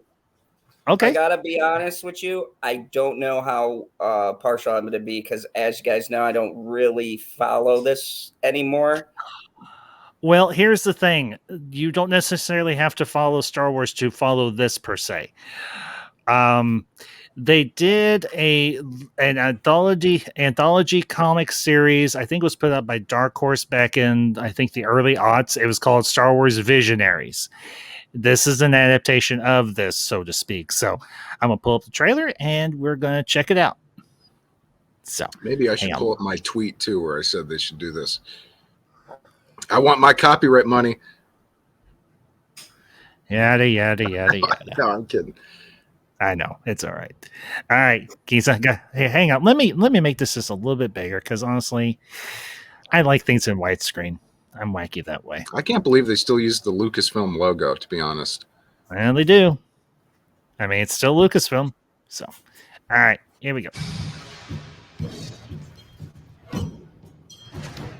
Star Wars. Oh, no. Exciting anime anthology. Oh, no. To Disney Plus in September. Japanese animation inspired a lot of the people at Lucasfilm over the years. We loved the idea of seeing Star Wars expressed in that way. Oh, no. Each one of these studios that we approached, we found hardcore Star Wars fans. They all had a story they wanted to tell. No! 初めてスター・ウォーズの企画って言ったらもうあれなんかこのような夢のようなことができるのかなっていうふうにはちょっと思いましたね。いやもうついに来たなと。もう待ってました。その時の提案の内容がこれスター・ウォーズでこれやっていいのかっていうなんか面白いものだったので。Oh, this is terrible. We were looking for something from the heart and soul of the individual creators. They are their visions through the lens of Star Wars. Oh, no! There are so many genres at play. Big and bold, romantic and sweeping, funny, comedic. で、この作品独自の、スタイルとしては、ロックオペラで、日本の山岳文化みたいなことをしっかり描けたらな。万国教の双子がどう生まれて、これがどうなるのかというのが基本的な設定ですね。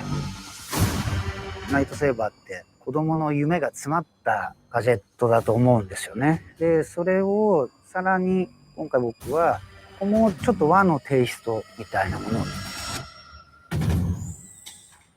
We tried to have some retro vintage feeling. We couldn't skip the Astro Boy influence.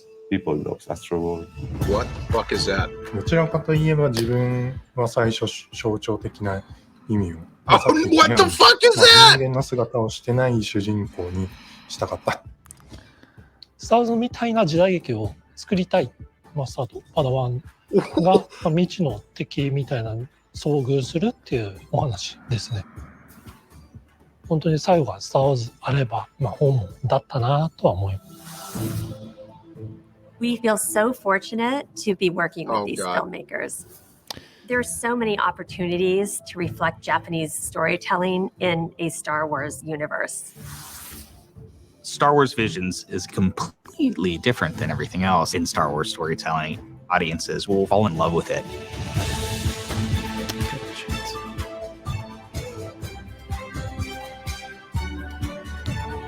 Oh.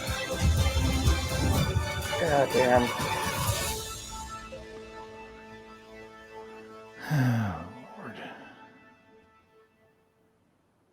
Can I take this one first, please?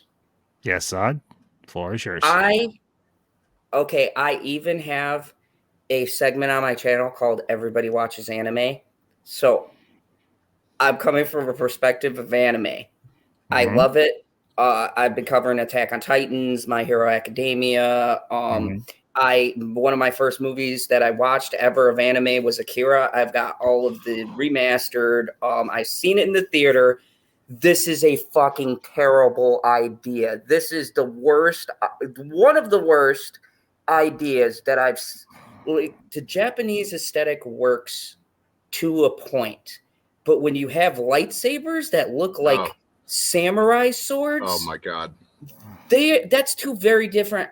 When I was a martial artist, I actually specialized in the sword. it's two very different philosophies.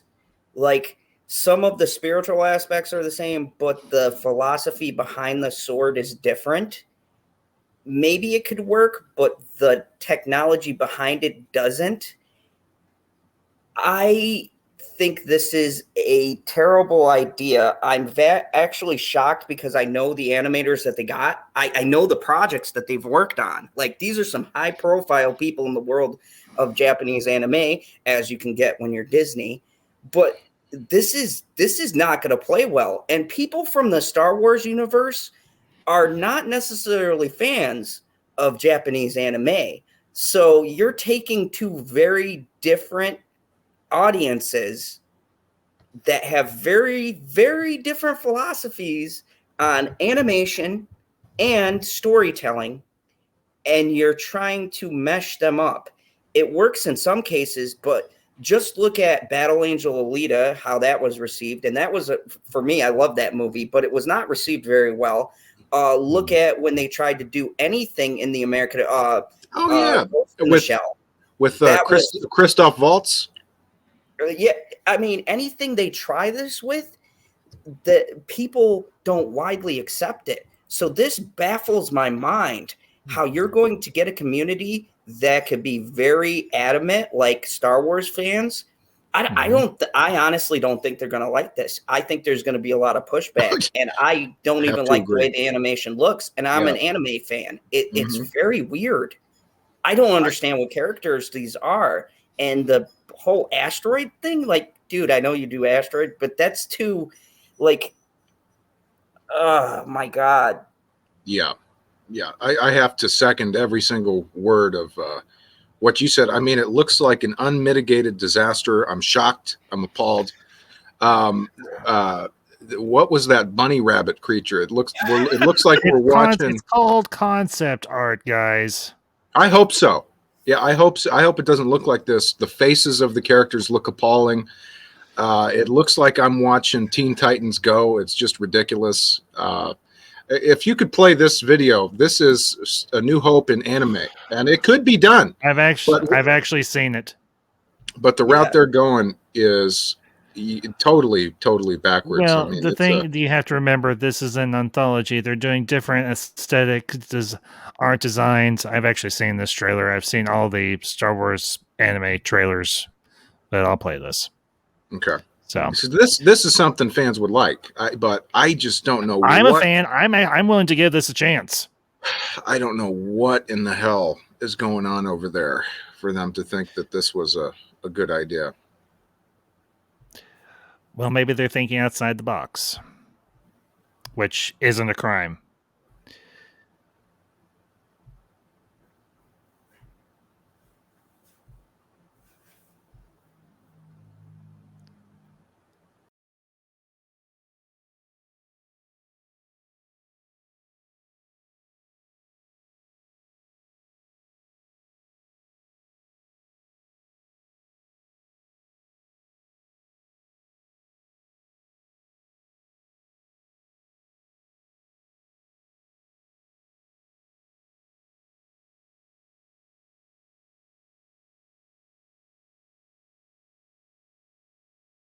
Adore most of what they've done with Galaxy of Adventures anime, and why didn't they just do that? I mean, it's I could answer this. There's right now, most people don't know, unless you're heavy in the anime community, there's a split in art style, and this isn't just with the direction they're going with this, but there's a new wave of anime where there's even a divide within the anime fan base, and it happened with the new Berserk. The new Berserk is absolutely atrocious. I honestly just watch it for the story so that I have something on screen to see. But the new Berserk is absolutely horrible. But anime has shifted to this new style of art design. That looks like the older anime style, which was is harder to do. It's more expensive, like the style Akira uses and everything. The studios started getting away from that because it costs more money. This is that new anime style, and that style can work, but it depends on the property. It depends on the story they tell, and it depends on the context of everything. I will say this designs between Jabba look pretty similar, but beyond that, it's got that new anime flair. And the problem is, within the anime community, this is already an issue. There's a split. So now you add in a community that doesn't really gravitate that well towards anime or change, and it's going to be a hard sell. But like you said, there is something to be said. This is concept designs, which means that they'll iron things out, they'll smooth it out or whatever. They're just basically, we're just showing us sketches. But that's the concept they're leading towards. It's going to depend. First, are they going to use 2D or 3D cell shading, and how are they going to render it? It'll depend on how the background looks. I think, honestly, to accurately judge this, you're going to have to see a full-fledged trailer with the concept art in the world for it to really make sense to how everything looks, how it pops. I think that's going to be the deciding factor. But I do agree with Zach. I agree with both of you. You both got good points. One, you have to see how it's rendered, but I do agree with Zach. Concept art's still your baseline. And if that's your baseline, and you got to like, I'd like to know exactly, and this is the problem with Lucas's marketing that we've all had. It's they don't show, I think, the right stuff. They release all of this stuff rapid fire, and it's the Disney business model, right? They release all of this stuff, and they don't give you context, and it doesn't give the fans a good place to be like, oh, these are just some rough drafts or whatever, but it doesn't give you a good context into how they're going to use it, why. It's like, don't show me this.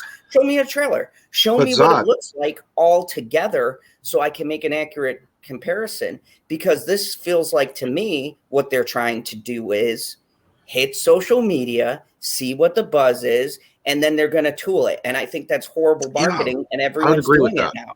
I would agree that they're trying to gauge, audience reaction. And I can't think of another project like this with a property like this where they've released concept art in a trailer. That's kind of insane.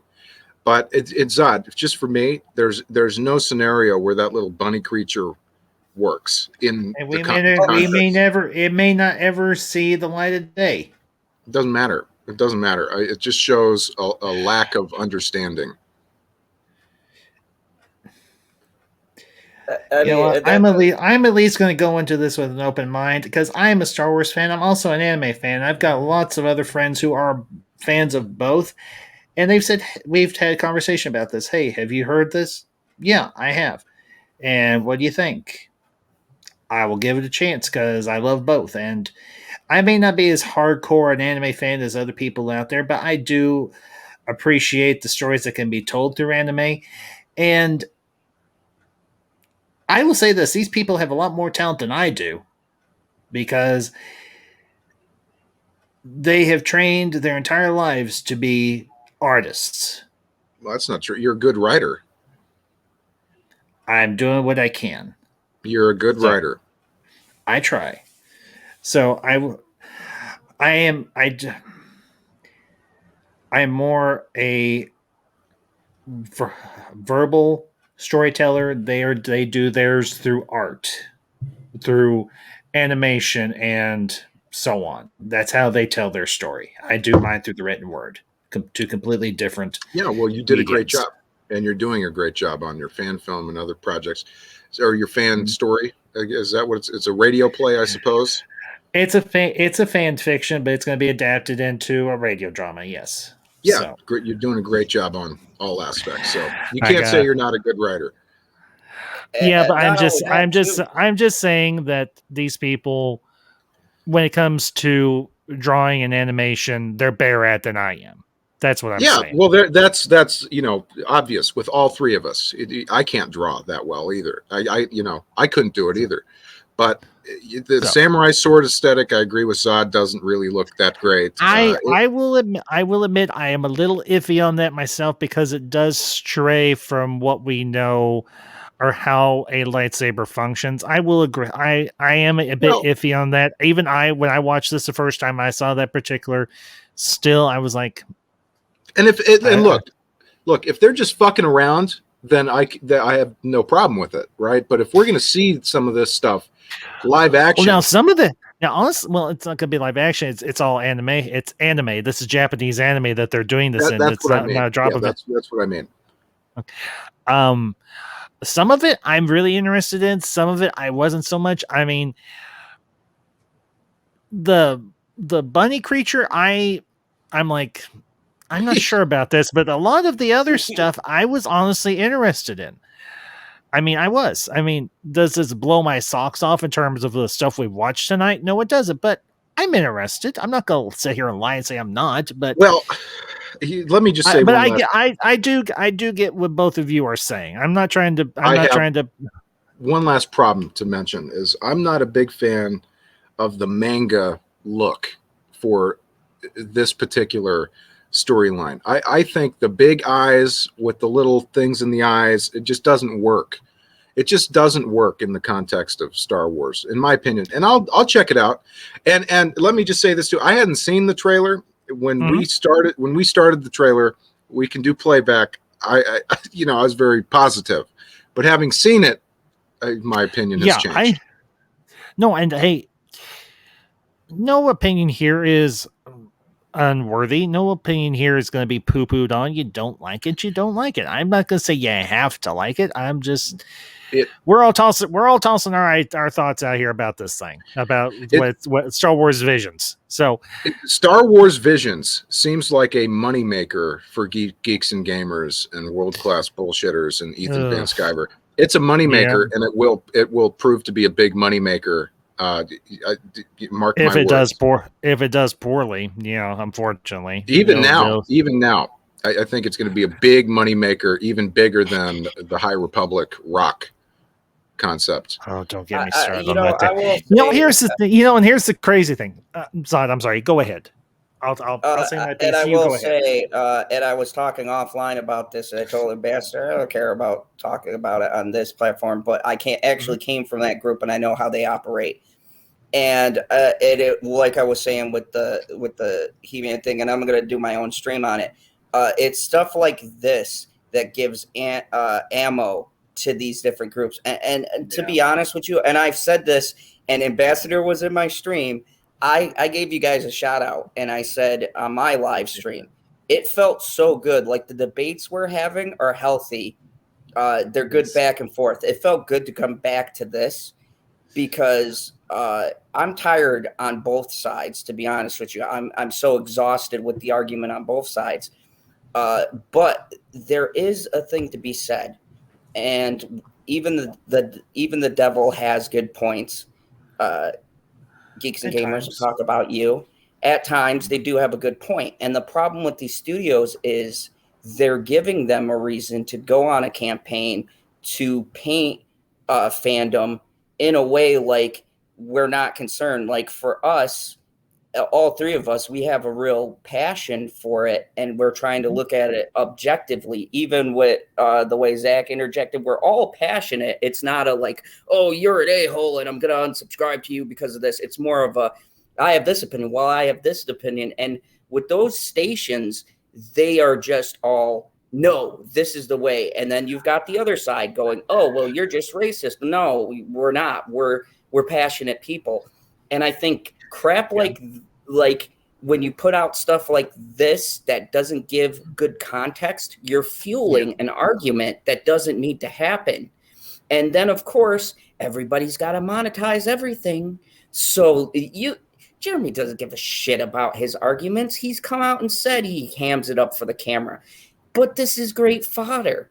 And I think that's what Zach is keying into, is that when Lucas, your marketing department is fucking terrible. Look at what Marvel does, okay? I'll give Marvel one. We're going to look in a few minutes at what Marvel does. So yeah, because I know what you're getting at, and I know I'm not watching it, but that show actually hurts my heart along with Shang-Chi. Those were the two I was interested in. But anyways, look at what Marvel does.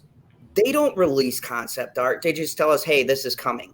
And then little things trickle out, you know, the normal suspects, Screen Rant, stuff like this. We got this theory, but then bam, they hit you with a trailer, and this is what we want you to see.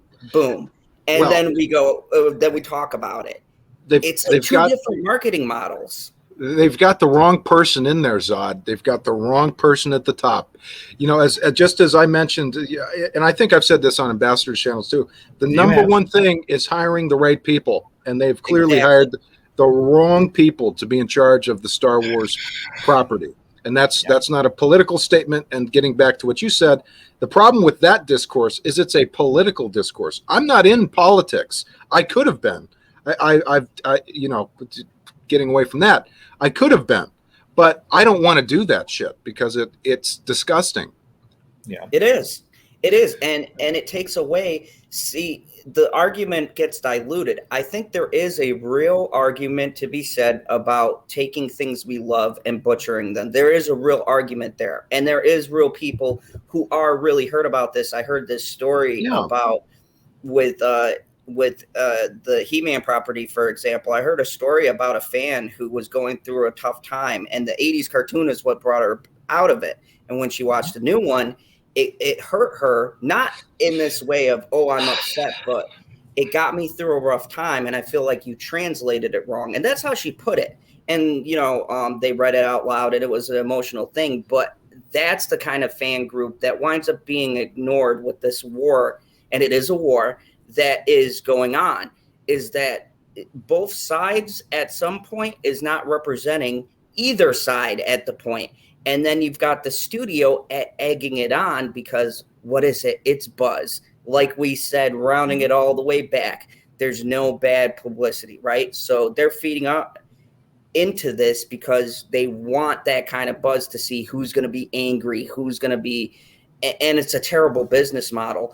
And I don't believe that any of those people are passionate. I, as a matter of fact, know a lot of those people who create anime, and they're very passionate people. A lot of them are very serious about their craft. Those are some top tier directors that put out quality. They are serious about what they do. So I don't believe they'll give us a half-ass. But here's the thing that I think Zach was alluding to when we talk about the art. Yes. Who is making the story? Because you can have the best animation in the world, but if someone comes along and they say, yeah, I like that little bunny, it's going to sell toys. Then that's where you're going to see poor choices being made. I don't put any of this on the animators.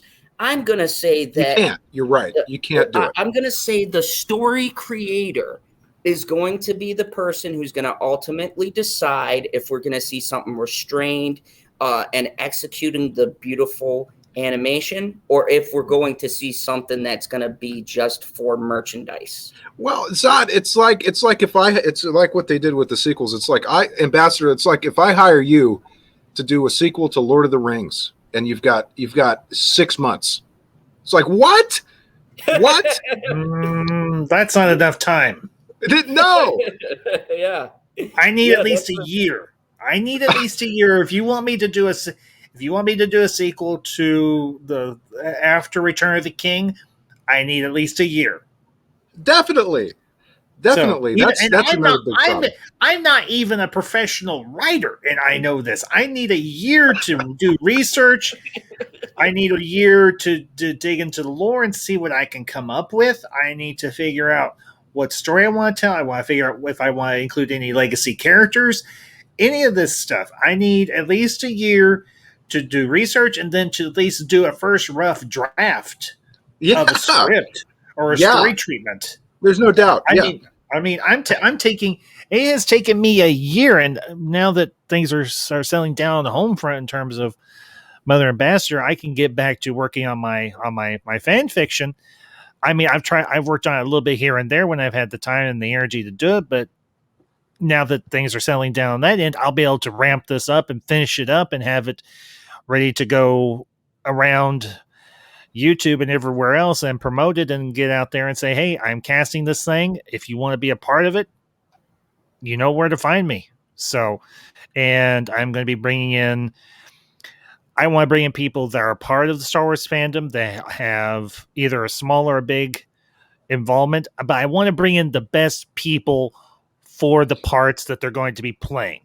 That for me is the main thing. I want to bring in the best people that can voice these characters, give the emotion and give the depth that these characters are going to be playing in this story.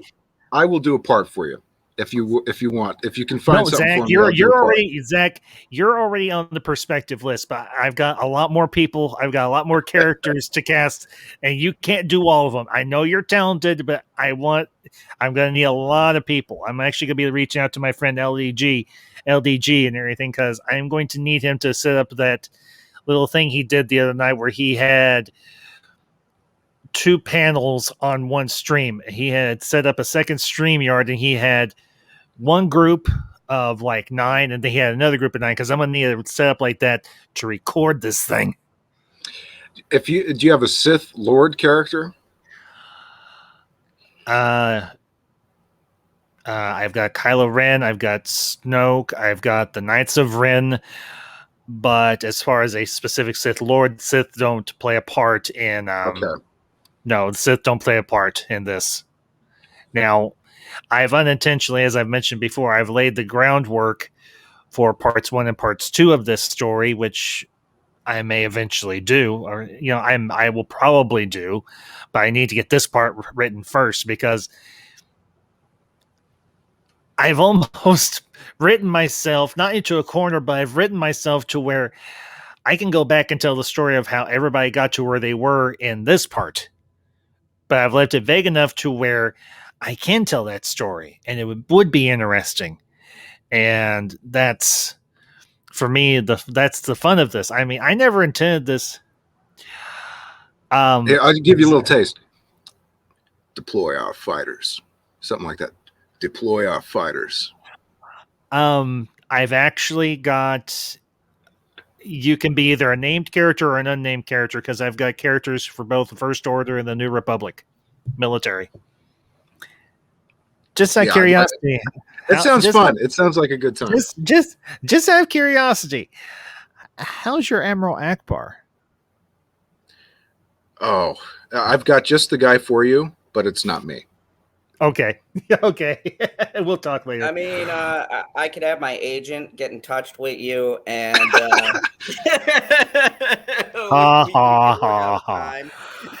Anyway. Okay. But yeah, honestly, not to get off on a big tangent, but I'll talk about this for a few minutes. For those of you who've been following me, okay, let me do one more. I'm getting into it a little bit. Hold on. Deploy our shuttles for takeoff. That's not a good line of dialogue. But performed well, yes. Yeah, indeed. It was performed well, but it's a sucky line of dialogue. Not if you combine it with shit. If that's in a sentence. What I may end up doing with this stream is I may download it on my computer, edit out the trailers, and just leave in everything else and upload this onto YouTube, because this has actually been a fun stream. I won't lie. Got a little. It's got Ray. Does that sound like Luke? No, you're not Mark Hamill. God, I would love to have Mark Hamill for this. Mark, I wrote your character good. Will you come do your part for my fan fiction? I mean, he's not coming back to do Star Wars ever again. If he did it, you know how viral it would be if he did? Oh my gosh! If I sent him just if I tweeted at him, or if I could somehow figure out a way to him just some of Luke's dialogue from my fan fiction. The funniest part for me to play would be if you cast me as Rey. That will not happen. That will not happen. I am going to cast the appropriate gender for the appropriate part. That's not going to happen. And listen, I would do it in my regular speaking voice. No, you are not doing Rey. I have final say on who gets cast for what part. Technically, I'm the director of this thing. It's like you switch over to Rey's line. Speak to me. The line was "Be with me." I hate the fact that I remember that. Yeah, she doesn't have one fucking iconic line, does she? Not really. In my story, she has a couple. I mean, I trust you. Anyway, but yeah, okay. But yeah, just to kind of piggyback on something you guys both said. About a year ago, I did a stream talking about critiquing a certain property versus just railing against it, and just crapping on people's artistic endeavors and their efforts. And I asked the apparently very, very volatile question. Consider who you watch and ask yourself these questions. Do they enrich me? Do they enlighten me? Do they entertain me? And if they don't, then ask yourself, why do I continue to watch these channels? Well, shit. And yeah, I took a shot. I took a big shot, and I admit it. I took a shot at the Fandom Menace. I admit it, and I actually pissed off a former acquaintance and everything. And he tried to throw me under the bus. He did a couple of streams bashing my entire stream, although he would not name me during his stream. He has done this to other YouTubers as well, and well, I have pretty much cut him, excised him out of my life. Because I want that one guy. I'll post the name in the private chat. I did at least 1 million views off of the back of The Last Jedi, back when that happened. And listen, it made me a lot of money. Make no mistake, these guys are making a boatload of money off of what they're doing. I mean, Jeremy from Geeks and Gamers, I believe, does this thing full time. Yeah, he does. So, and good for him. I actually did a podcast on his channel once. I put the name of the channel in the private chat if you want to know who it was.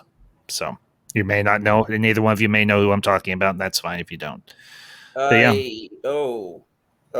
Yeah, I'll talk to you about that after.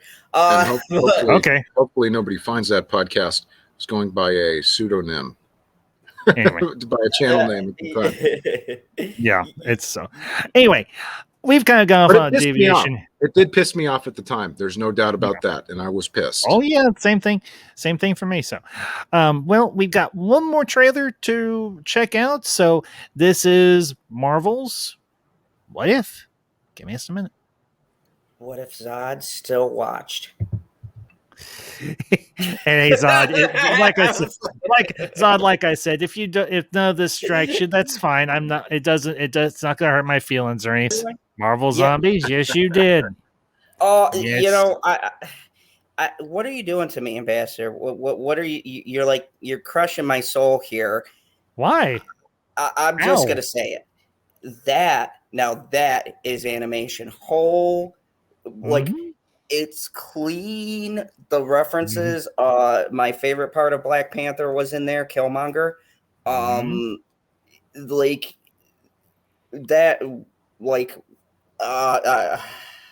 it. No, I'm not giving them money. I don't care. I don't care. But that was impressive. You do. Yes, you do.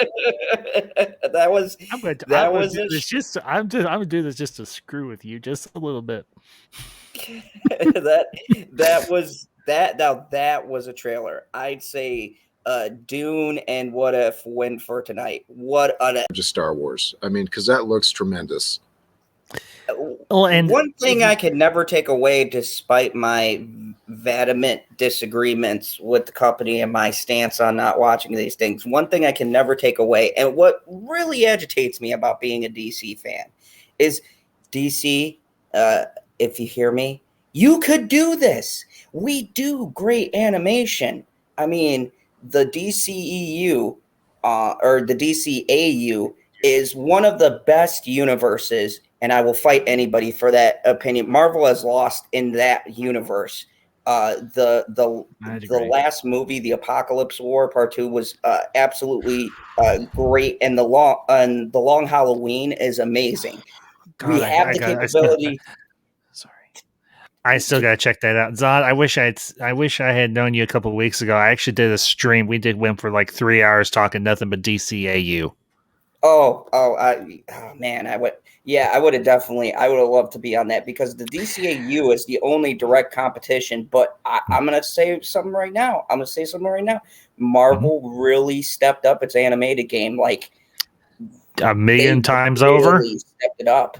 Yep. Holy cow. Well, the DC does not have the infrastructure to do any of this stuff. It's no, like unfortunately. Mask of the Phantasm, which I think we'll all agree is one of their best films. Oh yeah, didn't even make its money back, dude. They just don't have the infrastructure. They have the quality. They just don't have the infrastructure. I mean, they should maybe go and check out, possibilities in streaming. I mean, think of all the cartoons they could load onto that. Just as a DC Universe. It's what it is. It's they took DC. They've pretty much gutted DC Universe and put all that stuff over on HBO Max. Yeah, I'm happy for. It's not a good idea. I mean, who the hell's in charge of DC, man? I mean, what the fuck? Is it Hamada? Is it Hamada? Yeah, that fucking don't in other words, get me started on Hamada when you get to the Arrowverse. Look, I don't care what anybody thinks of the CW. What people forget is when the Arrowverse dropped, it never gets its due.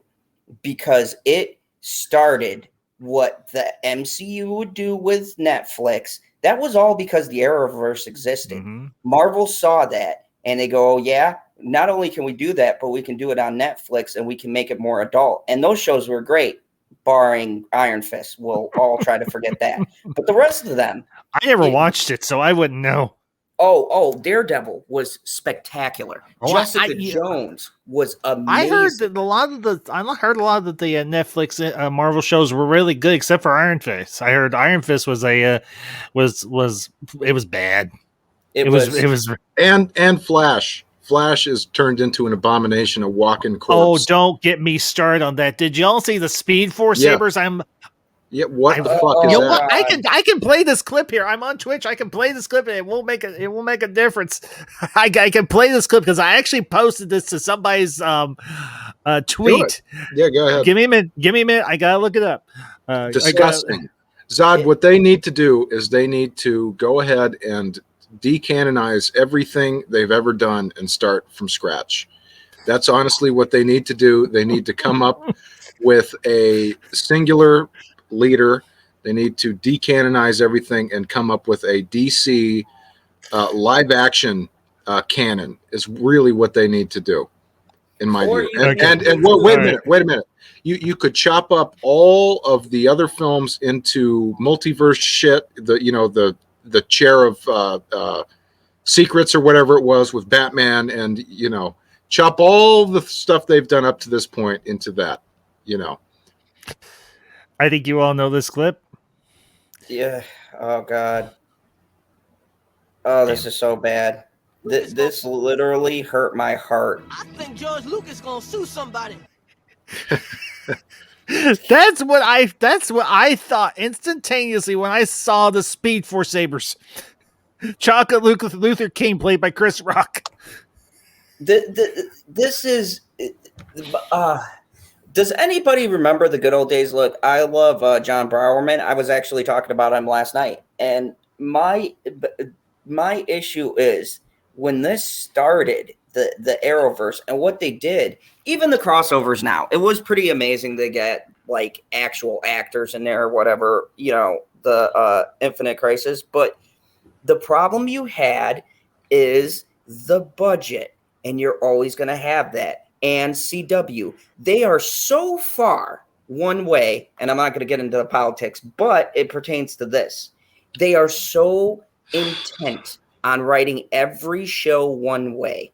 And then you have the infamous CW formula, right? It's been back since my favorite show, Smallville, which I love to death, and that's my Lex. Screw you, Cranston, or whatever his name is from 2.5 Men. You're a great actor, but you suck as Lex Luthor. My Lex Luthor is Michael Rosenbaum. He nailed it right up to the transformation of Evil Lex. Like, even his subtleties of how he played the villain, where you almost every season were like, come on, you guys are going to get back together. You're going to be BFFs again. And seeing that decline, that was some of the best storytelling the CW ever had. And then Arrow first season, when I first watched Arrow, and I was like, oh, this is going to be a CW show. And I watched him kill some people. I go, oh, wait. Oh, hold on. What do you mean by CW? What does that mean? CW is what is it? It's the television arm of DC. Am I close, Odd? Oh. Yeah, it was originally WB with the frog, but then they changed it and they put the CW, and I forgot what the acronym was supposed to mean. But why? You know, and that's another problem. Everything is so disjointed. Nothing really fits together. Like the fact that they didn't hire the Flash actor to play the Flash in the Justice League. That's an example of a bigger problem. Yeah, because that clown who plays the Flash, I hate him. I hate him on so many levels. He is the most terrible actor. Ezra Miller? Ezra Miller is terrible. And I'm not just talking about Flash, but other stuff I've seen him in. He is horrendous. He is How did this clown get his job? And how did they mix up their Flashes? Because I think my friend PB said it the best. That's not Barry Allen. That's more like maybe Wally West or maybe a weird hybrid of the two. Well, it's like the scenes where he's like, what is it? Let's go to brunch. It's like, what the fuck? Do you remember that? Yeah. It's like, who wrote this? What about brunch? Let's go to brunch. I think that's a good idea. Maybe we should all go to brunch. What? And he said it just like that. And like Ezra Miller in general. You know, I don't know. I mean, I've seen him in, I think the only other thing I've seen him in is The Stand TV show. Ugh, don't even get me started on that train wreck. But I mean, yeah, I heard that wasn't particularly good. It was all right. The first episode was good. You had J.K. Simmons kind of carried that first episode, did a great little character performance. But yeah, aside from that, and I love J.K. Simmons. And you had, and one last thing, you had Bryan Cranston played the voice of the president of the United States, which was cool too. So, okay. Oh yeah, I forgot about that. But I mean, like, and this is the issue was like you said, there's too many divisions, and where Marvel is really shining is, I always said, if Marvel steps up their art game, DC is going to be in trouble. And they are clearly using Disney art, because this is clearly Disney art. This is like what they do, a kind of a throwback, like what they do with Moana and stuff, but mixed with traditional. They've landed on something. This is going to hit with a lot of people. I'm just predicting that. But who is DC? It's all licensing deals, Zod. Yeah. It's all licensing deals, which is the worst fucking thing you can do. Well, the thing is, Disney doesn't have to license to anybody. They make their own. They practically print their own damn money. Every time something drops, it does well. Now, I know I did my fair criticism of, well, I only covered The Rise of Skywalker. I did a short video where I covered, this was a few years ago when I first started out. I did a review of Empire Strikes Back from the perspective of it being in the 1980s, and then I did a little bit of a comparison of The Last Jedi. I never did a full-on review of The Last Jedi because I just had no interest to. But aside from that, the majority of the new Star Wars that's come out, minus, well, like I said, the sequels and Bad Batch, because honestly, I just don't care about the Bad Batch. I call it the bland batch. I forgot it existed again. I'm so glad that everybody else did a review, because the last thing I reviewed was Mandalorian. That's it. I haven't covered anything on Star Wars. Well, I liked Mando. I like. I did. I really enjoyed Mandalorian, and I enjoyed season 7 of Clone Wars and everything because I had watched the first 6 seasons and I liked the first 6 seasons. I know that they were a little clunky out of the gate, but they got a hell of a lot better. But as far as Bland Batch goes, I just don't care. I watched this episode just out of morbid curiosity. What are they going to do this week? Oh, the Pikes are here. They're taking over Ord Mantell. Oh, wait a minute. No, they're not. They got their spies. No. Oh. But they kind of make some off the cuff references to him, maybe. But no. Yeah, it sucks. But I don't care about the Bland Batch. Hashtag the Bland Batch. They suck. I think they came down to this. They're like, how can we save money? Let's have one actor do every part. Well, it's all D. Bradley Baker. That's the entire fucking cast. Just about, yeah. And well, Zach, you know me, Zod, you know me a little. You know how much I love Star Wars. Right. Hello. You should see my geek shelf that's in our den or study or whatever, our spare room as we call it. That's a reference back to Chronicles of Narnia because the missus loves Chronicles of Narnia. We call it our spare room. That's our geek room essentially. I love Star Wars, but I don't care about the Bad Batch. They were good in season 7 in the episodes that they were in. But I just found I was looking through for some reason I stopped at a yard sale and I found the original Empire Strikes Back in the original cases records for the soundtrack. That's got to be worth something, huh? I bought them for like $2, 2 records. You are killing me. And you know what else I picked up at the same place? They also had a Burger King toy. I don't know if it was a toy, but it was a Burger King poster for Empire. I figured that's got to be worth something too. I hate you.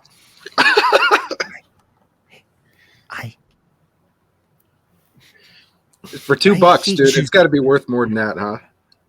Depends on the condition. That's the big thing. It depends on condition. Condition is king. Fair condition. King, Burger King. Anyway. Well, hey, guys, I think we're going to wrap up here in a few minutes, but I'm going to give you all the chance for your final thoughts. Like I said, I'm probably going to download this and clip out the trailers and just re-upload this onto YouTube. So then these last minutes, we've got a little time, but to final thoughts on the trailers that we checked out tonight, the discussion in general, and tell everybody where they can find you on social media, on YouTube, and all those fun things. Gentlemen, the floor is yours. Go ahead, Zod. Well, I guess once again, it's the most earth-breaking, ground-shaking, but never media shield money-taking. The man, the myth, the legend, the most electrifying villain in all of YouTube entertainment and some of Twitch. Don't watch my Five Nights at Freddy's. I don't sound fun. I'm going to have to find that now. I'm going to have to find your channel, and I'm going to have to check that out now. Yeah. Recently, I have my me playing through a couple of other games, but I'm getting back into doing Telltale because I'm doing a section about the lost art of choose your own and how I think it could make a comeback. Choose your own path, so to speak, like they did. But my thoughts are. Trailer number 1, I'm highly interested in. I'm a huge Dune fan, and I think it's going to be spectacular. The Last Duel, I'm more interested in now that I got the gist of it. But, I'll go and see it if there's nothing out and, give my thoughts.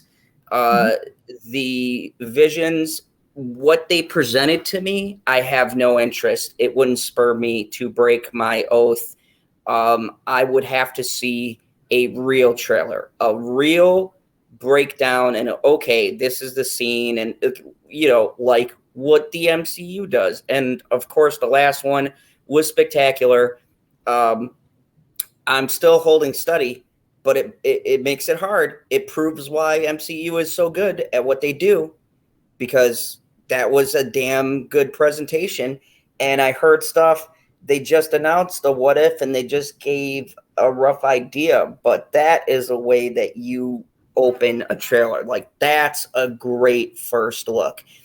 And the nods and setting up like, hey, this is a what if scenario, so people can't bitch. But I don't think they will. Like, everybody loves Marvel Zombies. Like, I think that is great. I'd be curious how they're going to do it, because that's more of an R-rated kind of comic. But I get the feeling like this is going to be more of a, maybe PG-13 kind of feel to it. I think they're potentially. It's going to be. It feels like it's going to be more of a grittier thing. Now, here's my only other issue with these, and I haven't seen them all, so I'm not going to make a judgment. But I did see WandaVision. I saw that crash and burn by the end, and I hear that's a big issue with a lot of these shows. And I think, and I read an article about this last night, I think that they need to stop worrying about setting up and focus on making the show good all the way through, and then put your Easter eggs in where you need to. I think the stories, because this is self-contained, it looks like, I think they need to come first, and then do your setup cleverly at the ending. And if they do that, I think this could connect directly into the multiverse of madness. I think it's a good jump off point. And if they get it right, I think it'll attract a lot of people into animation. Other than that, it got me excited, because as of late, there hasn't been anything. Like right now, I'm watching with my girl, which I got to do here when we get off. I'm watching Beastars, but I haven't been impressed with anything else that's been coming out. Snake Eyes was terrible. Space Jam's atrocious. I mean, you saw Snake Eyes? Yeah, I'm a G.I. Joe fan. It was bad? It was terrible. It was god awful. It was god awful because it wasn't that it wasn't done right. It was that I was confused who the hero was supposed to be. And I'll let you run with that how you may. Because, hashtag Snake Eyes is an asshole. That's all I'm going to say. Like, if they were trying to set him up as a good guy, they did a very terrible job. And this is my gripe in general. Look, you guys have known me for a while. You've been on my streams. You see how I operate. I like to go in and I will write down notes about something so I can be as objective as possible. But there is a fan part of me too. And sometimes I got to watch something 2 or 3 times to take myself out of that. But there is an argument to be made about how you construct things. And I think how you treat your audience is important. I mean, it shouldn't be the whole argument on a critique, but it should, if it factors into the product, then it is part of the review. So I think that, I hope that people start making more things with passion. And I think I saw that in Dune. Right. I saw that in What If. Yep. And that's why I'm excited. So just make better stuff, please. Just put some thought into it. Act like you care. That's all I'm asking. Okay. Well said, Zon. All right, Zach. Last word is yours, bud. Well, I just wish that they would fire everybody involved with Star Wars and just start from scratch. It's just a nightmare in terms of who's leading this ship. I mean, they've got a rudderless ship. They've got people who don't understand the concept of Star Wars. Anything born out of a boardroom, which they have flaunted with pride that they have a boardroom of storytellers. Anything born from a boardroom like that is just going to be something that's just gross. I mean, you've got too many cooks in the kitchen. You've got, somebody at the head of Lucasfilm who I feel is the wrong person for the job. I mean, I did a video a long time ago nominating my choices for Lucasfilm head. My short list was Dave Filoni, and Mark Hamill. Okay, so I just feel like it comes down to the top. I mean, the top should be controlling this, the top should be running this, and the top should be assigning the right people to these jobs. I mean, if you want to talk about animation, why not hire that video game guy? Zod, do you know who I'm talking about? The video game dude? Which one? Hiroshima? Is that Hiroshima? Yeah, yes. Yeah, I know who you're talking about. Is that him? Yeah. Hiroshima. Okay. Yeah, just hire the right people. If you want to do anime, you need to have somebody in charge. You could hire the head of Studio Ghibli. What is his name? I know his name, but I'm passing on it. I'm blanking on it. But you could hire that guy. You know, just a Hirosaki, right? I think is that his name? Murasaki?